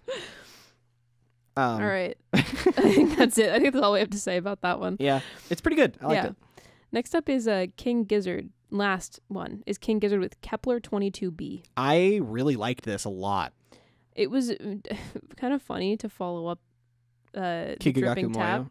No, Oh, the dripping tap yeah. with this. Because the dripping tap is like 17 minutes long or whatever. Yeah, And then this is like 4. there's a third song too, Magenta Mountains. Oh, okay. And none of them sound like each other at I was all. like, okay, what's happening? None of these 3 songs sound like each other, which I hope that's an indicator of where the album goes, because I like all of them. I am still not sold on King Gizzard. No? No. I think we can get you there. I think maybe. They have enough material that there's something there that you'll like. Yeah. Maybe, I don't know. Maybe I like the one that people think is boring, which is Butterfly 3000 or whatever. I like that 'Cause one. that one's just like pretty, right? It's just like nice songs. It's more synth pop than anything else. Yeah, so I think that probably might suit me more, just because I think I don't like their brand of like jammy, like acid prog, hard rock. Yeah. acid prog or whatever. It's just not really for me. And this has not helped that so far. This album so far. At Okay, least. that's fair. I think. We will see. But I didn't feel a whole lot about it, which is kind of my whole thing with King Yeah. Gizzard, is it just doesn't strike me in any way. I think this album is dropping this week, Oh, so I think we will cover that next I time. guess I'll have to feel something about it. Yep. Lest I have nothing to say. Lest I have no content. Absolutely nothing. No bitches meme, no content. No content. No gizzards. No gizzards. No kings. No lizards. No wizards. And that's us. That's it. No Dream by No- Jeff Rosenstock, No dream. the Minecraft YouTuber. Hopefully Dream not. went Joker moded this week on Twitter. Holy Did he? shnikes. Yeah, someone Oh like yeah, he like changed his banner to like I'll miss you, I love you. Or whatever, yeah, right? because he like sicked his fan base on somebody and they got doxxed. So somebody doxed him in response. So like his full name and information is all out there and everything. What's his name? Clayton. His name is Clayton. No disrespect to any Claytons out there, but it is very funny that like this like anonymous Minecraft YouTuber who like Suspected Trumpy. and like that like legions of teenage fans have built up as like a sex god Yeah. is Clayton. named Clayton. I want to know what he looks like. That's also out there. His but face I'm is not- out there? Yeah, but I'm not going to talk about that on the podcast because that's just mean. Yeah. But it is very funny that he got doxxed. Lol. Fuck you, Yeah. Dream. This is the official Hot on the Presses stance. Dream sucks. He's kind of just like a kid. Yeah. He's just some guy. Yeah. I don't want to rip on him too bad because he's really just some guy. Yeah. Yeah, I think that'll do us though. I think that's about all the music related content we have to offer. Do you want to talk about shitting for another 2 hours? No, maybe I will shit for 2 hours when I get home though. Okay, yeah, sounds like I'll a just plan. put on the brown note and meditate. Yeah, we were the talking. toilet. We were talking earlier about potentially doing a radio show later in the quarter at some point At like 2 a.m. 2 a.m. called what? I already forgot what we said we were gonna call it. Probably just like the Browncast or The something. Broadcast. podcast. And it's just like all these songs, like only songs with poop bars in them. Yeah. Yeah. Maybe like a bit in the middle where we talk about cum songs. Yeah. That say the word cum in them Our or something. Our cum break. Yeah, cum break. It's just a fluid cast. So we just talk about like there's fluid cast. Yeah, songs about shit, piss, cum, and sweat. And I get a fluid cast when I break my arm in a swimming pool. Oh my god. Anyways, that's in the works. That's in the works. Stay tuned for that. Yeah. You can follow us on Twitter at PressesCast. We will post all the new episodes there, as well as the Spotify playlist that I assemble, which will also be in the description of this video on YouTube and the description of the audio file on SoundCloud. I do a radio show weekly on Wednesdays at 5 p.m. It is called Keeping It Clean with DJ Soap. You can listen to that on scadradio.org or on the KFM app. Nope. Radio FX. Wasn't even close. Nope. Or on the Radio FX app. Those are Yes. the two places in which you can listen to that. Yes, you can. And I'm Megan, as we know. I do a radio show as well. Thursday nights from 9 to 11 p.m. called Mood Ring, because like a mood ring, it's showing you a vibe, but you're not quite sure what it is. So honestly, the easiest way to be on that is by following me on Instagram, because I spam post about when I am going live. So you can follow me, MEGAN_ATWELL, Megan Atwell on Instagram. Go ahead. And yeah, you can join my live show. I play some fun stuff. This week my theme is colors, in the theme of Mood Ring. So it's songs that have only colors in the titles. Fuck yeah. That Fun sounds shit. epic. I'm going to tune in and I'm going to listen to that. Because you don't have D&D this week. Yeah, I have D&D right when Megan does her show every Thursday. Yep. It's so fucking annoying. Yep. I wish that I could like split my brain in two and do both, but I can't. It sucks. She'll join for like 5 minutes at a time. Yeah, She's like, I like what you're I playing. love this song. Yeah. And then back out. Yeah. Like go. It's really funny. The other thing is I'm the DM. So like Oh. I have to like just like tap. Yeah. Yeah. My show is much more freeform. I just kind of play whatever shit I feel like. Yeah. I try to keep it like, maybe you haven't heard of this, but it is definitely catchy and pop oriented. Mine is batshit. I do crazy things. Go crazy. Last week, Go stupid.